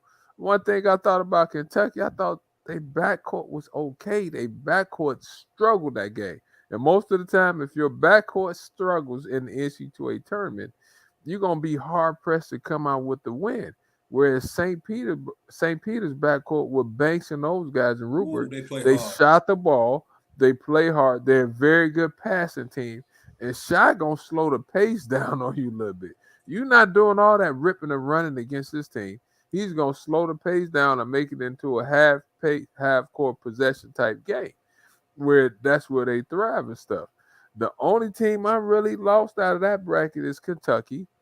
I thought Baylor. I've been saying Baylor's gone, but I picked Purdue to go to the Final Four anyway. So Purdue is still there. Yeah, Purdue. One thing about Purdue that I like about them, they got them bigs. They got Edie, Zach Edey, Zach Edie. They got my man Big Travion T. Williams. Williams. Yep. Mhm. But they got that killer. Hey, Nick. I They got Ivory. They got Jayden Ivory. That's the killer. So when you got pieces to the puzzle like that, and Matt Painter is an unbelievable coach. He prepares. He run the right sets at the right time. Like you just gotta sit back and watch him. Like, okay, what he coming with now? And plus he got a guy that could go get a shot anytime he get ready. So that's half of the battle. And he got a sniper. So at the end of the day, everybody picked Purdue probably win, but Kentucky, Baylor, that's kind of tough. That's kind of tough with them losing like that. Well, the thing I thought that was interesting, fellas, is that, and I'll get into this definitely before we get off the air tonight with the success of the black coaches in the tourney this year, but, John Calipari's salary is more than the entire St. Peter's athletic department budget. Like, they proved that. Like, he makes more than their entire budget, and he lost to them. So, I mean, to me, I know if we're coaching Kentucky and we lose to a team like that in the tournament, we probably ain't going to have a job next year. Right. I'm just keeping it real. Now, Cal's going to be there, but we ain't going to have a job next year. That loss was probably the biggest shocker to everybody this so far this year. But the Baylor one, I didn't think Baylor was going to get knocked by North Carolina. I really did not see that happen. What happened in that game, especially after the North Carolina player got ejected for the flagrant 2 foul, which is still debatable, how were they able to beat Baylor, Nick? Well, one thing, see, UNC, right? They got 2 bigs. They got the big fella down there. They got Baycott down there, and they got the other big kid. What, Magnick? Magnick, they got tall. Yeah, they got Magnick. So they big, and then they got a killer too, Caleb Love. He a killer. So you going into that game, I'm not scared of nobody. And plus, we UNC, we big blue nation too, now. So you know what I'm saying? Great point, Nick. Yeah, like North Carolina got history. They got a legacy over there. They got the best player to ever play the game come from there, Michael Jordan. So they walking with their chest pumped out too. They probably shouldn't have been the seed that they was at anyway. But when you got guys like that could put the ball in the basket, like R.J. Davis, put the ball in the basket, you fine. You know what I'm saying? But UCLA got a chance to win it all too. They got them 2 bigs down there. They got point guard. So I wouldn't be shocked if they get there and win it.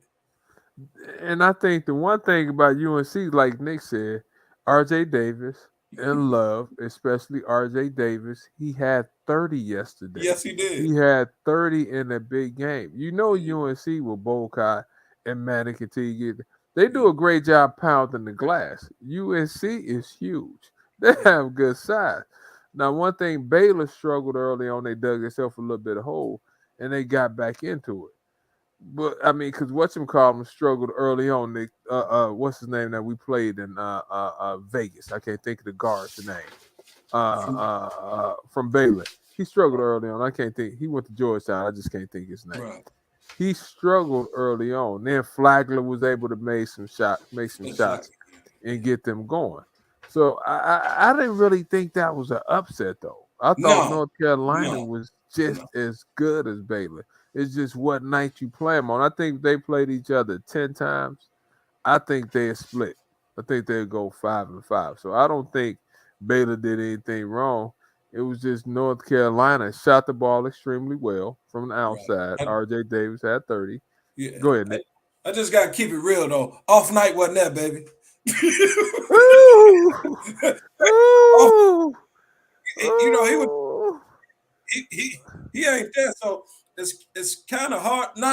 Wesleyan did a good job. Their point guard did a great job. Mm-hmm. But when you lose a guy like that, that's kind of tough. Your defensive specialist. Yeah, his name was Off Night for a reason. Davion Mitchell, off night. But Baylor does a great job of getting them guys prepared. But it's just one of them nights. Like I said, this is the NCAA tournament. if your main guys ain't stepping up to the plate, you're in trouble. Mm-hmm. You know, I think Mhm. Michael Mays, he only had about 11 to 12 yesterday, and he fouled out. And then at the end of the day, Jade, I'm not gonna call that an upset. That was a really well played game. That North Carolina UCLA game, that's gonna be a heck of a game. That's gonna It's be got a a lot of dog history. fight. A lot of Yeah, history. blue That's a lot blood of against history. blue blood. Johnny Juzang and those guys, Blue blood against blue blood, baby. they're gonna come to play. And you got the fiery Mick Cronin coaches. You got Tiger Campbell, who's gonna fight everybody tooth and nail up and down the court. It's gonna be a good game. That's Jack gonna be an West. interesting game. Yeah. What say, That's Nicholas? gonna be We got good. Jack West playing. Yeah, he is. Nick. They have offensive players too. UCLA not only guards you, UCLA can score also. So Okay. that's a good matchup.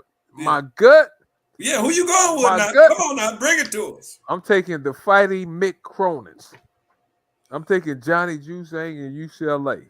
I'm taking Tiger Campbell. Tiger Campbell, y'all gonna see Tiger Campbell mother in the stands waving up pom-poms. Shout And out to okay, I Jennifer. told y'all. Jennifer, good person. Shout See, out. We that's gotta your get girl. on the show. See, I led you into it, Nick. I led you to that. Call Jennifer. Tell Jennifer we need to get on the show.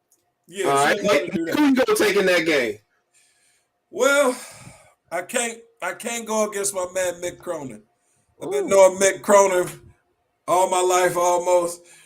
Come on, Mick, get it done for us, baby. I mean, he got Tiger Campbell, he got the general, but it's gonna be the battle of the point guard. Whoever win the point guard matchup gonna win. But I'm gonna go with Mick Cronin. He been there before, and it's Hubert Davis' first time there, so I'm gonna go with the veteran. All right. That's what I was I talking got about. UCLA too, Lance. I got UCLA, and then I got UCLA and Purdue. And I've been listening to you all year on Purdue, and you've sold me.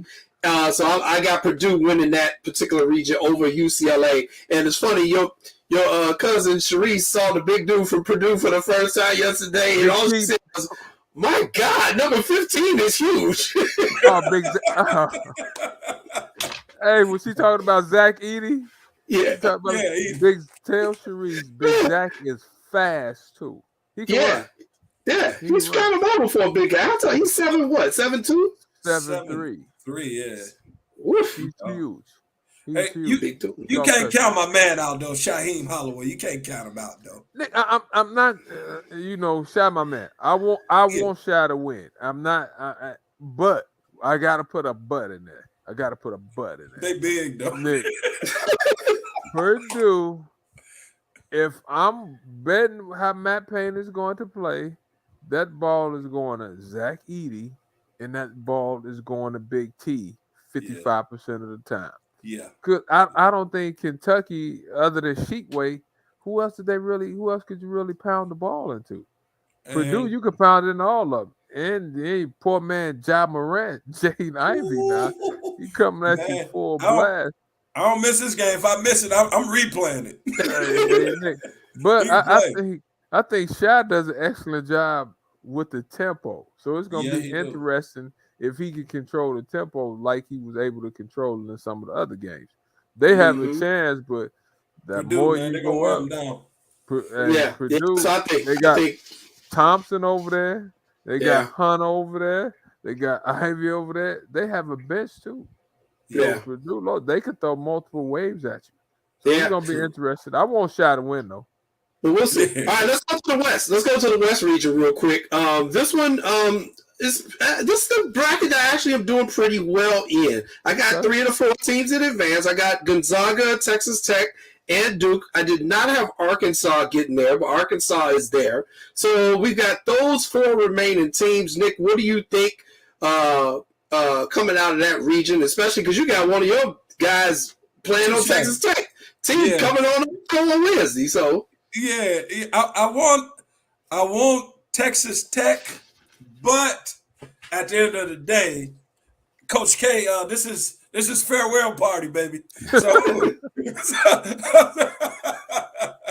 So I gotta go with Coach K and Duke. I gotta go with not only that because they got pros over there. They got guys that's gonna play hard from start to finish. So, but it's the backcourt plays pretty well. I see Duke get to the Final Four. Over Lance, what you got? You know, if you looked at it yesterday with Duke, I think Nick touched on a point. The way Texas Tech gets up and guards you, they take your space away. You have to make some plays off the bounce. You consistently have to be able to hit the drift man in the corner. And you got to be able to, instead of charging guys, you have to be able to pull up. And the game is going to be physical. My gut is telling me to take Texas Tech because of their style of ball they play. They physical. They're going to beat you up. They're going to work you up and down the court. But kind of like what Nick said yesterday, it's hard to go against Coach K. In his final year. This final year now. You got Moore has been playing great. Banchero is that guy. But I wonder how he going to play when they get up and body him up. So Moore's going to have a big game too. Go ahead. And then also the health of A.J. Griffin. Is he back? Yeah, because that's a shot blocker, boy. Yeah. Mark Williams get that stuff up out of there. Oh, Williams, right. Go Williams ahead. get that stuff up. He blocks everything. But when you got Jeremy Roach got to be the X factor in this game. There you go. If he could take their pressure, Duke could win by 15. I mean, Duke could win by 15 if he could take the pressure. So what you think? Does Terrence Shannon, does TJ need to have a great game, Nick? Will your guy have a good game? You're gonna be on the show with him tomorrow. Will your guy have a good game? T. Shannon will definitely have a good game. Let me bring some knowledge to you real quick. Remember we was coaching in Vegas in that back gym? Yes, sir. We was playing Seattle Rotary? Yes, sir. Who was on that team? He was. Yeah. Yeah, Ben Channel. Yes. So that's who that was, Nick? Yeah, him and TJ was going at it back there. I did not know that's who that was. See, I'm giving some knowledge to you right now. So TJ Shannon is fired up to play this game. He very fired up to play this game, and he gonna have a good game. He rises to the occasion around this time, playing against guys like this. So he gonna be ready to play. Now don't let me down, TJ. Okay. I've got Gonzaga coming out of that region totally. I'm gonna go, and I actually do have Texas Tech pulling the upset over Duke, Lance. I'm going with my gut, and I know I'm about to lose because, like y'all said, it's Coach K's final swan song. He gonna get every call absolutely imaginable for this tournament. That could be what does Texas Tech in.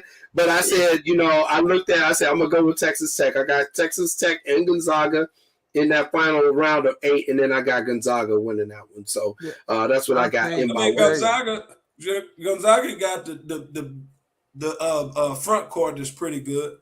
Nembhard, he played some ball last game. So it's it's on them. It's always going to come down to guard play, who got the better guards. That's what I think, especially in this bracket. Whoever guard playing good, they'll figure out and win it. Because you know what you're gonna get from Drew Timme, right? I mean, Timmy's gonna be big. I think Nembhard played exactly. Nembhard played a great game. Strother's gonna shoot the ball from deep. Right. My thing, like you said, Nick, I think they gonna come out. Memphis had them. Except the pace got too fast for Memphis. And Drew Timme, I maybe would have doubled him a little bit the second half when he hit like 12, 13, 14 straight points. And they got killed on the glass early on. So with that being said, they got to continue to win a battle of the boards. And I got Duke and Gonzaga playing. Gonzaga let me throw some knowledge on you.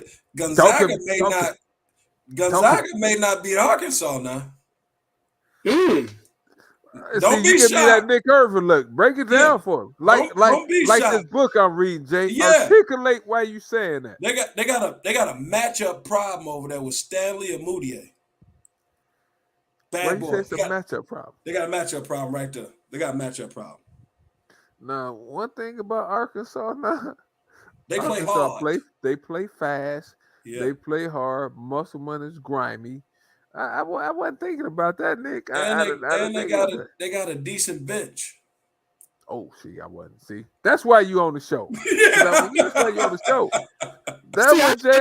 I didn't think about that matchup. I thought Nick was gonna say no. I'm staying with family loyalty because Byron went to Arkansas. That's what I thought he was gonna say. We Razorback family, but he made a good argument though. Yeah, got good size too. Yeah, they got good great size. They got guard play, and plus some of their players is back from last year. Okay. So don't be shocked if Gonzaga. So let me write that on my bracket. Let me put that down. Let me put that You down. heard it from Nick Irvin first. So what's up? All right, let's move over to the let's go Midwest, because that's one that we're really watching because of what Miami is doing and Nick's guy Charlie Moore. So let's just start out there. Tell us about Charlie Moore, Nick. Let me say you this. When you were at Warrior Park, I came to one of your practices. It was when I was still reffing basketball. They had changed some of the rules, and I was helping you teach the guys the new rules. Right. It was when they really started taking a lot of the physical stuff out of the game. And I was out at your practice and teaching your players, and they were like, damn, we can't do that. I was like, yeah, the game about to really change. Y'all need to understand it. And you said, hey, man, I got this kid in the back gym. This dude, he gonna be a beast, man. I'm telling you, Jay. He gonna be like when you found me, Jeremy Pargo, back in the day. Yes, sir. Little kid. So I go and I look. And I'm like, this little dude, this dude a killer. I'm like, this dude like 5'7". I'm like, what are you talking about? He's like, man, this dude right here. I'm telling you, one day, this dude, and that dude turns out to be Charlie Moore, who. You know, he's played for everybody. I always mess with him. I'm like, Charlie, what school are you not going to? Right. Charlie is doing his thing down there in Miami. He has led that team to the Sweet 16. And Charlie is coming on our show, the special show that we're broadcasting here on Wednesday. We're doing the interview tomorrow, but he's going to be on Wednesday. Tell me about Charlie Moore, what makes him so special, especially what he's doing now at Miami. Charlie Moore always been a killer. He just a killer. Baby assassin. Like, man. The thing about Charlie, he got a good feel for the game. His IQ is off the chart. And he obsessed with winning. he loved winning. Like he don't know what losing is about until he got somewhere else. I don't want to say their name, but you know, that's really the only losing season he really ever had, you know, but he just loved the moment. He just loved it. And the bigger the stage is, the better Charlie Moore play. And, you know, what Jim Larranaga said about him, call him our Chris Paul. He been my Chris Paul from day one. I've been coaching him since 7th grade. So he been my Chris Paul since 7th grade. So I'm not shocked about what he doing. He get greedy around this time. He see them trophies. He love trophies. So I think I wouldn't be shocked now. I just can't go against Charlie Moore. I just can't never go against him because he helped me win 2 state championships. He got me to the promised land. So I can't go against Charlie. And he in Chicago. Yeah. First of all, he bringing the whole city out. The whole city coming out to watch Charlie Moore. Jason gonna get us some passes, Nick. Yeah, hopefully Jason to get us some passes. You know, and they talking about his matchup with Tyrese Hunter. Don't talk about that. I was gonna ask you about that. Yeah, he got come on, man. I just talked to Charlie, so he ready. He just had to hear my voice one more time. No, but it's gonna be a good matchup though. Because you know, Nick, Hunter was 1 for 10 in the last game now. I know. So he was 1 for 10. That's gonna be a key matchup. What you think about the Brockington and Isaac Wong matchup? Now I wasn't going to say this. One and more might be the best backcourt in college basketball. So Juan ain't fair him over there. He not paying him. I'm gonna say this: that dunk Wong had yesterday. I was like, oh my Jesus! He came down and rammed that bad boy. Yeah, I'm like, woof. He stuffed it. The thing I like about Miami, Nick and Lance, is their style of play. I think coaches put these guys in a position where he gave them a style of play which benefits their strengths, and also his players love to play. And you guys know as coaches, a big part of it is getting the players to buy into the style that you're trying to get them to play. I think he's done that better than any coach in the country right now. Yeah. He does a good job with that. That's one thing why Charlie went to Miami, because he let his point guards play. He just let them play and figure things out on, as the year go on, whatever. Because Charlie started off a little slow, but he stuck with it, learned his system. Now him and Wong arguably could be the best backcourt in college basketball. Yeah, now that you said that, Nick, I won't I won't argue that. I think one thing they got to do, Iowa State gonna crash the boards. Miami got to continue to rebound at a high clip. Yeah. And I do agree with you, Charlie and Isaiah Wong. That's a formidable backcourt right there. Yeah. That's gonna be a good game, because like Iowa State gonna be a little stingy now. It's gonna be interesting when TJ goes on against them. Is he gonna play physical man-to-man against them? It's gonna be interesting, because if you look at it, both of them really playing 4 guards against each other. Yeah, that's true. 4 guards and a big. Yeah. So now we gonna see who has the best group of guards. Right. We will see, Jay, who has the best group of guards. Miami need Charlie to play well though. Yeah, they definitely Charlie to play well, and both teams got a great backcourt. So I'm anxious to watch it. I can't wait. And TJ, for his first year taking the team, I want to say he won 2 games last year. Mm-hmm. But now he won 23 games. So he's doing an unbelievable job there. He got them playing hard. He got them playing inspired basketball. So, I mean, he's doing a phenomenal job. I'm anxious to see, how they get after each other. And I tell you, Jay, speaking of, I see Providence is still in the mix for me.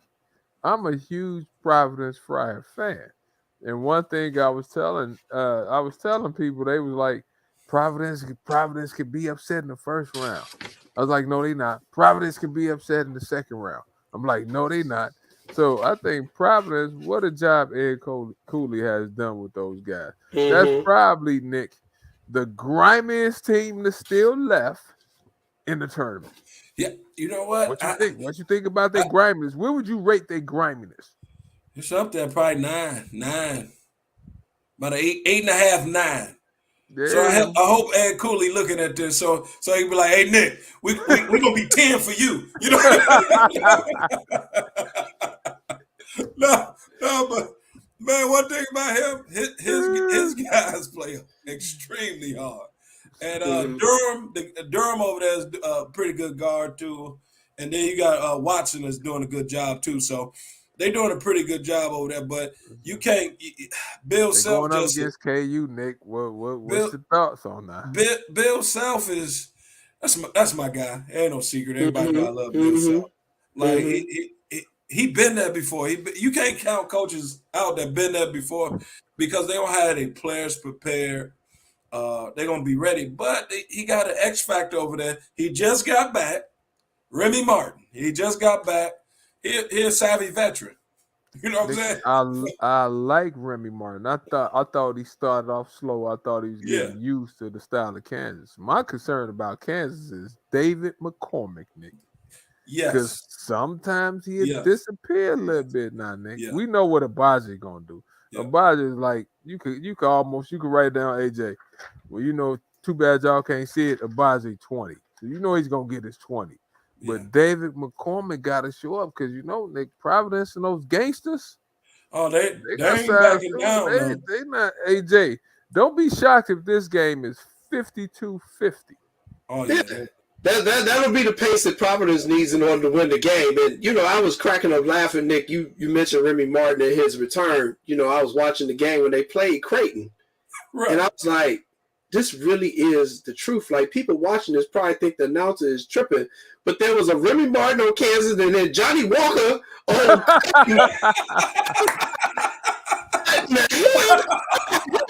Johnny Walker. Is this announcer tripping or what? But it was true. Yeah. Really true.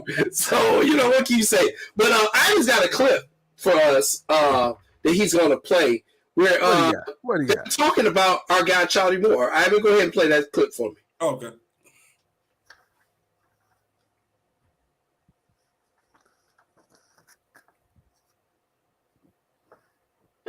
Those who know me, Coach Larranaga, oh my God, he's my favorite coach that I didn't play for. He's my favorite coach that I didn't play for. But Charlie Moore was spectacular. Yeah, these two this week. But don't forget the Wong kid. But I'm just talking about in terms of his pace of the game. So he allowed everyone to play at the pace there, and he was doing some of the stuff you were showing. Oh, he has a real grasp. Yeah, and a feel for understanding how to read the body language of the defender. Yeah, and so you don't take the ball for him. Shout out to the Mac Urban Fire who we played for when he was in AAU. Isaiah Wong and there you go. Oh, that's big time. Kenny the Jet Smith. Hey, that's big time. But Charles Barkley. Please don't interrupt my guy when he's talking about that. Don't do that, man. You're like, Chuck, we're trying to plug the family. What you doing? Yeah, what you doing, Chuck? Chuck, what you doing, man? What you doing, Chuck? But yeah, I thought that was great. I thought that was a great clip. So I've got coming out of that region. Obviously, I have Miami getting to this point.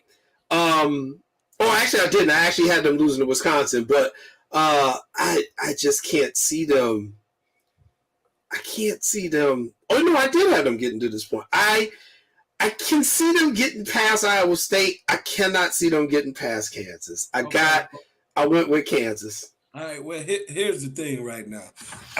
I'm with you on that. I got Kansas probably going, the Final Four, whatever. I got Kansas going. Well, but here's the thing. Charlie Moore came from Kansas. He did. So Charlie Moore probably put an X right by this game, like this who I want.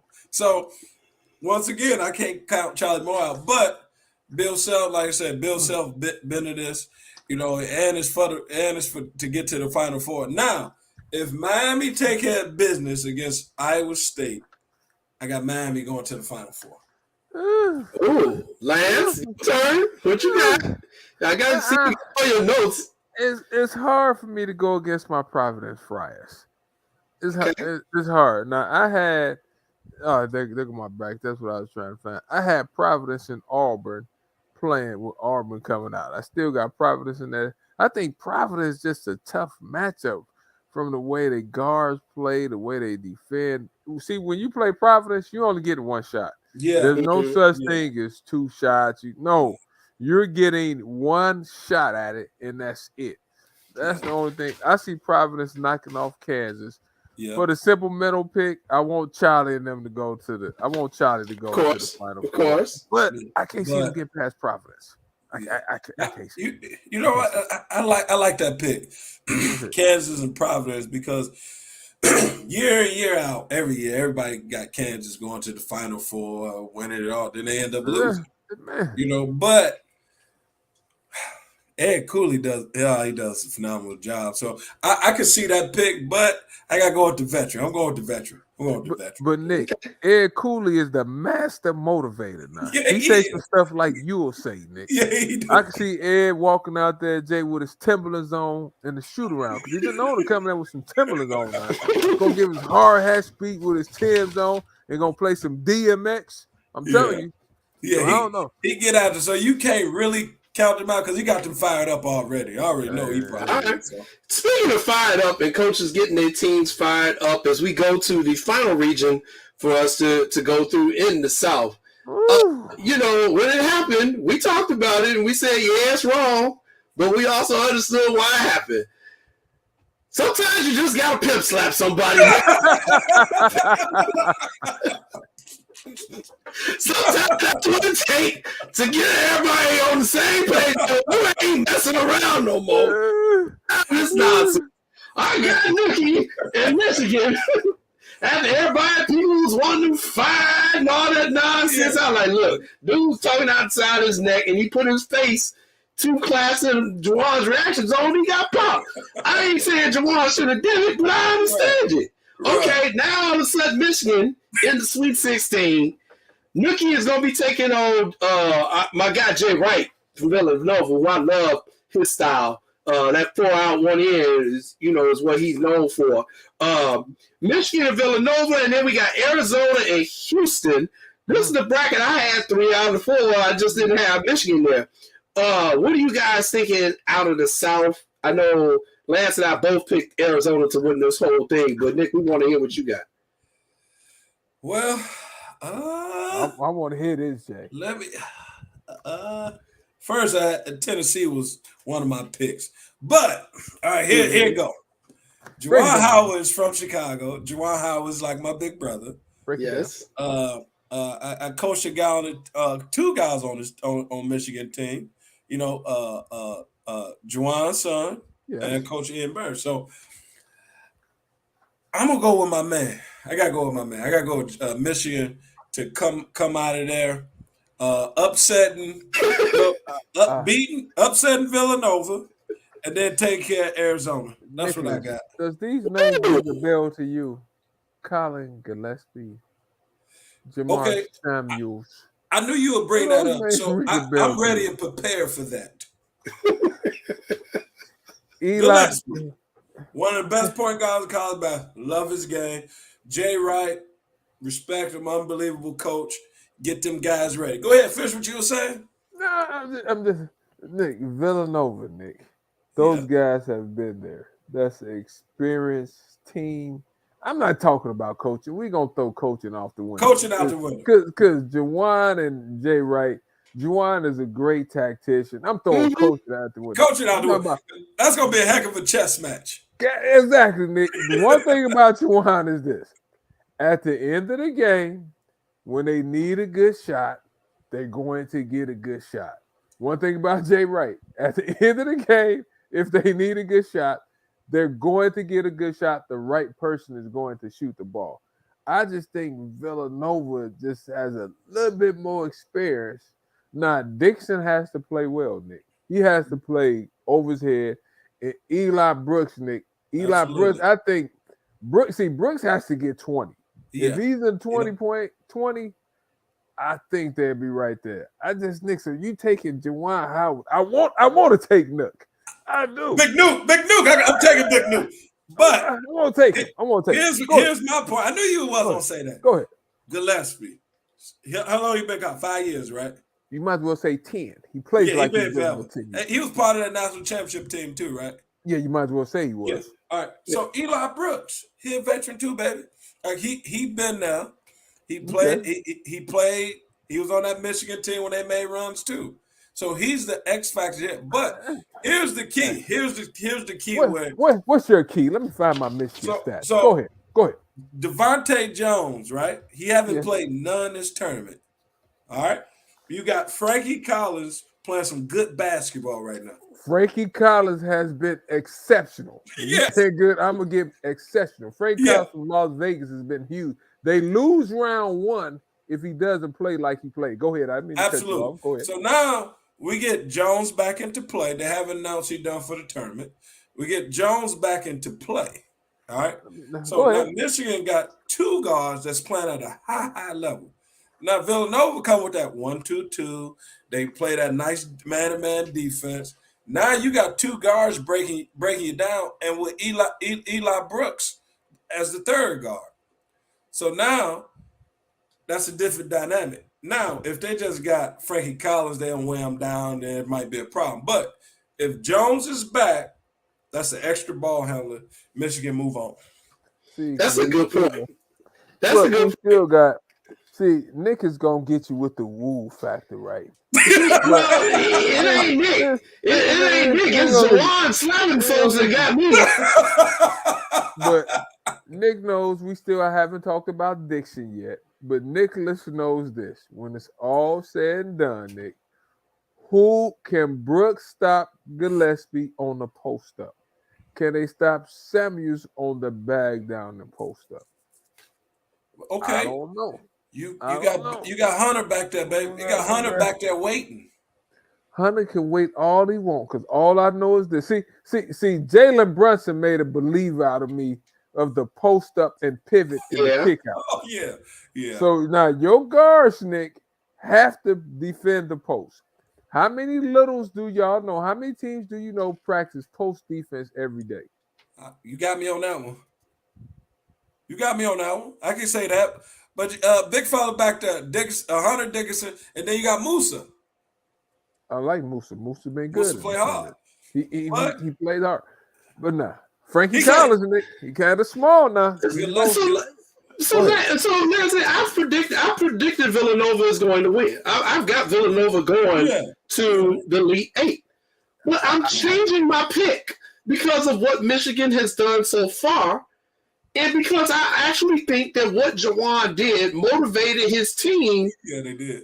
I mean, I'm going with fear factor. I'm really going with the fear factor theory here. If you're playing for Lance, we've all played for different type of coaches, all right? Yeah. But we also understand if you saw your coach slap the hell out of another team coach, you're like, oh man, I need to get my shit together. We need to go out here and ball. Because we talked about on the show, we thought Juwan was frustrated because of his team's play up until that point in the season. Yeah. And he just let it all out. And they saw it. Right. And I think that factor has got them playing at a level that they should have been playing at all year. And I'm not disregarding any of the arguments that you're making for Villanova. I just think something right now is clicked in Michigan. I think you made a good point. They rallying behind them. You know, they rallying behind them, and you know, Juwan, an unbelievable person. You know, like they took a lot of that out of context about, you know, his, you know, attitude, done his, but Juwan a fiery coach. He a fiery coach.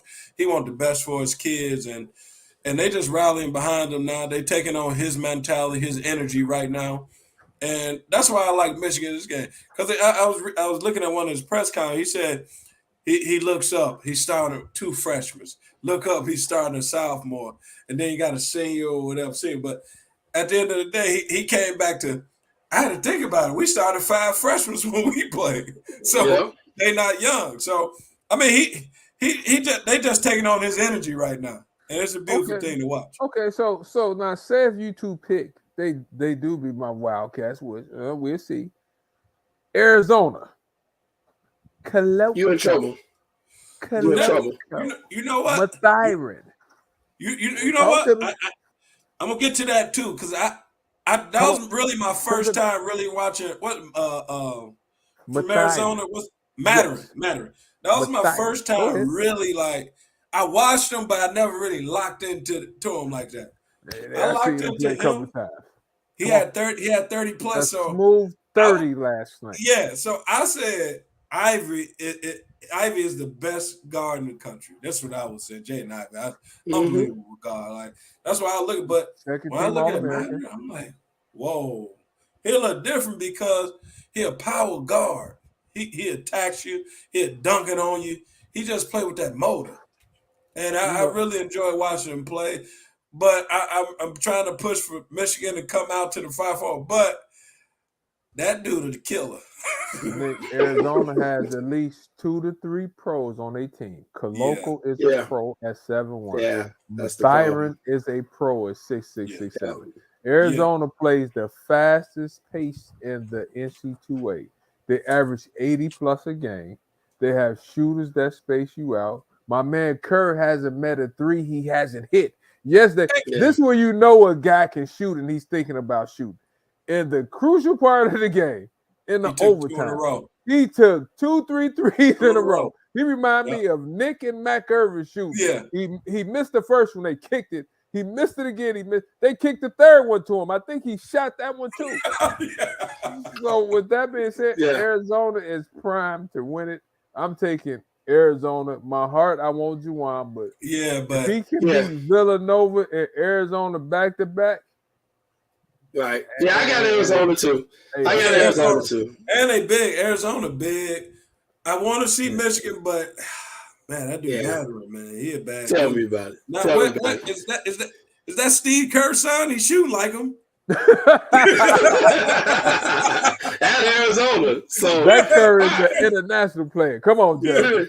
So those are our picks. We'll all be watching these games over the next weekend. And like I said, we got a special edition coming out this Wednesday of What's Up, Cuz. It's going to be me, Lance, and Nick. We're going to be talking to Chicago's own Charlie Moore. Charlie's coming on. We also bringing on Terrence Shannon. So that's going to air Wednesday at 7 o'clock, everybody. 7 o'clock. Wednesday is when it's going to air. We're going to pre-record our interviews with those guys tomorrow, and then we'll air it on Wednesday right before Jamar Harp's show, Sports 101. So you'll get 2 great shows back-to-back coming up this Wednesday. Make sure you are tuning in for that. And also on our special edition show, I'm going to ask Nick and Lance about the success we're seeing of these black coaches in the tournament this year, because I think that's something we need to really talk about, and we need to give it justice when we talk about it. And we're out of time here, and I don't want to do it as a tidbit. So on our special edition show on Wednesday, we're going to talk about the success of the black coaches in the tournament. We're going to talk to Terrence Shannon, and we're going to talk to Charlie Moore. So be sure to tune in, everyone.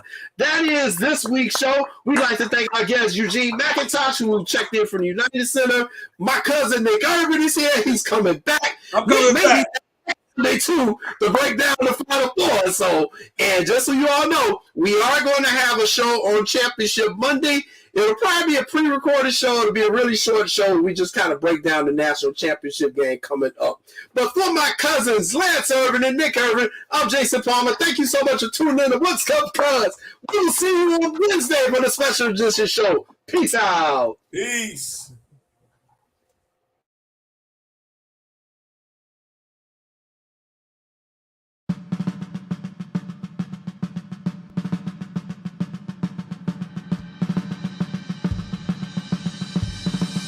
Lift every voice and sing till earth and heaven ring with the harmonies of liberty. Let our rejoicing rise.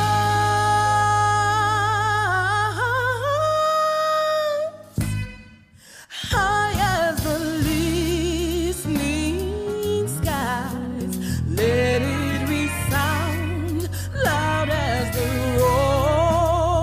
rolling sea. Sing a song full of the faith that the dark past has taught us. Sing a song full of the hope that the present has brought us.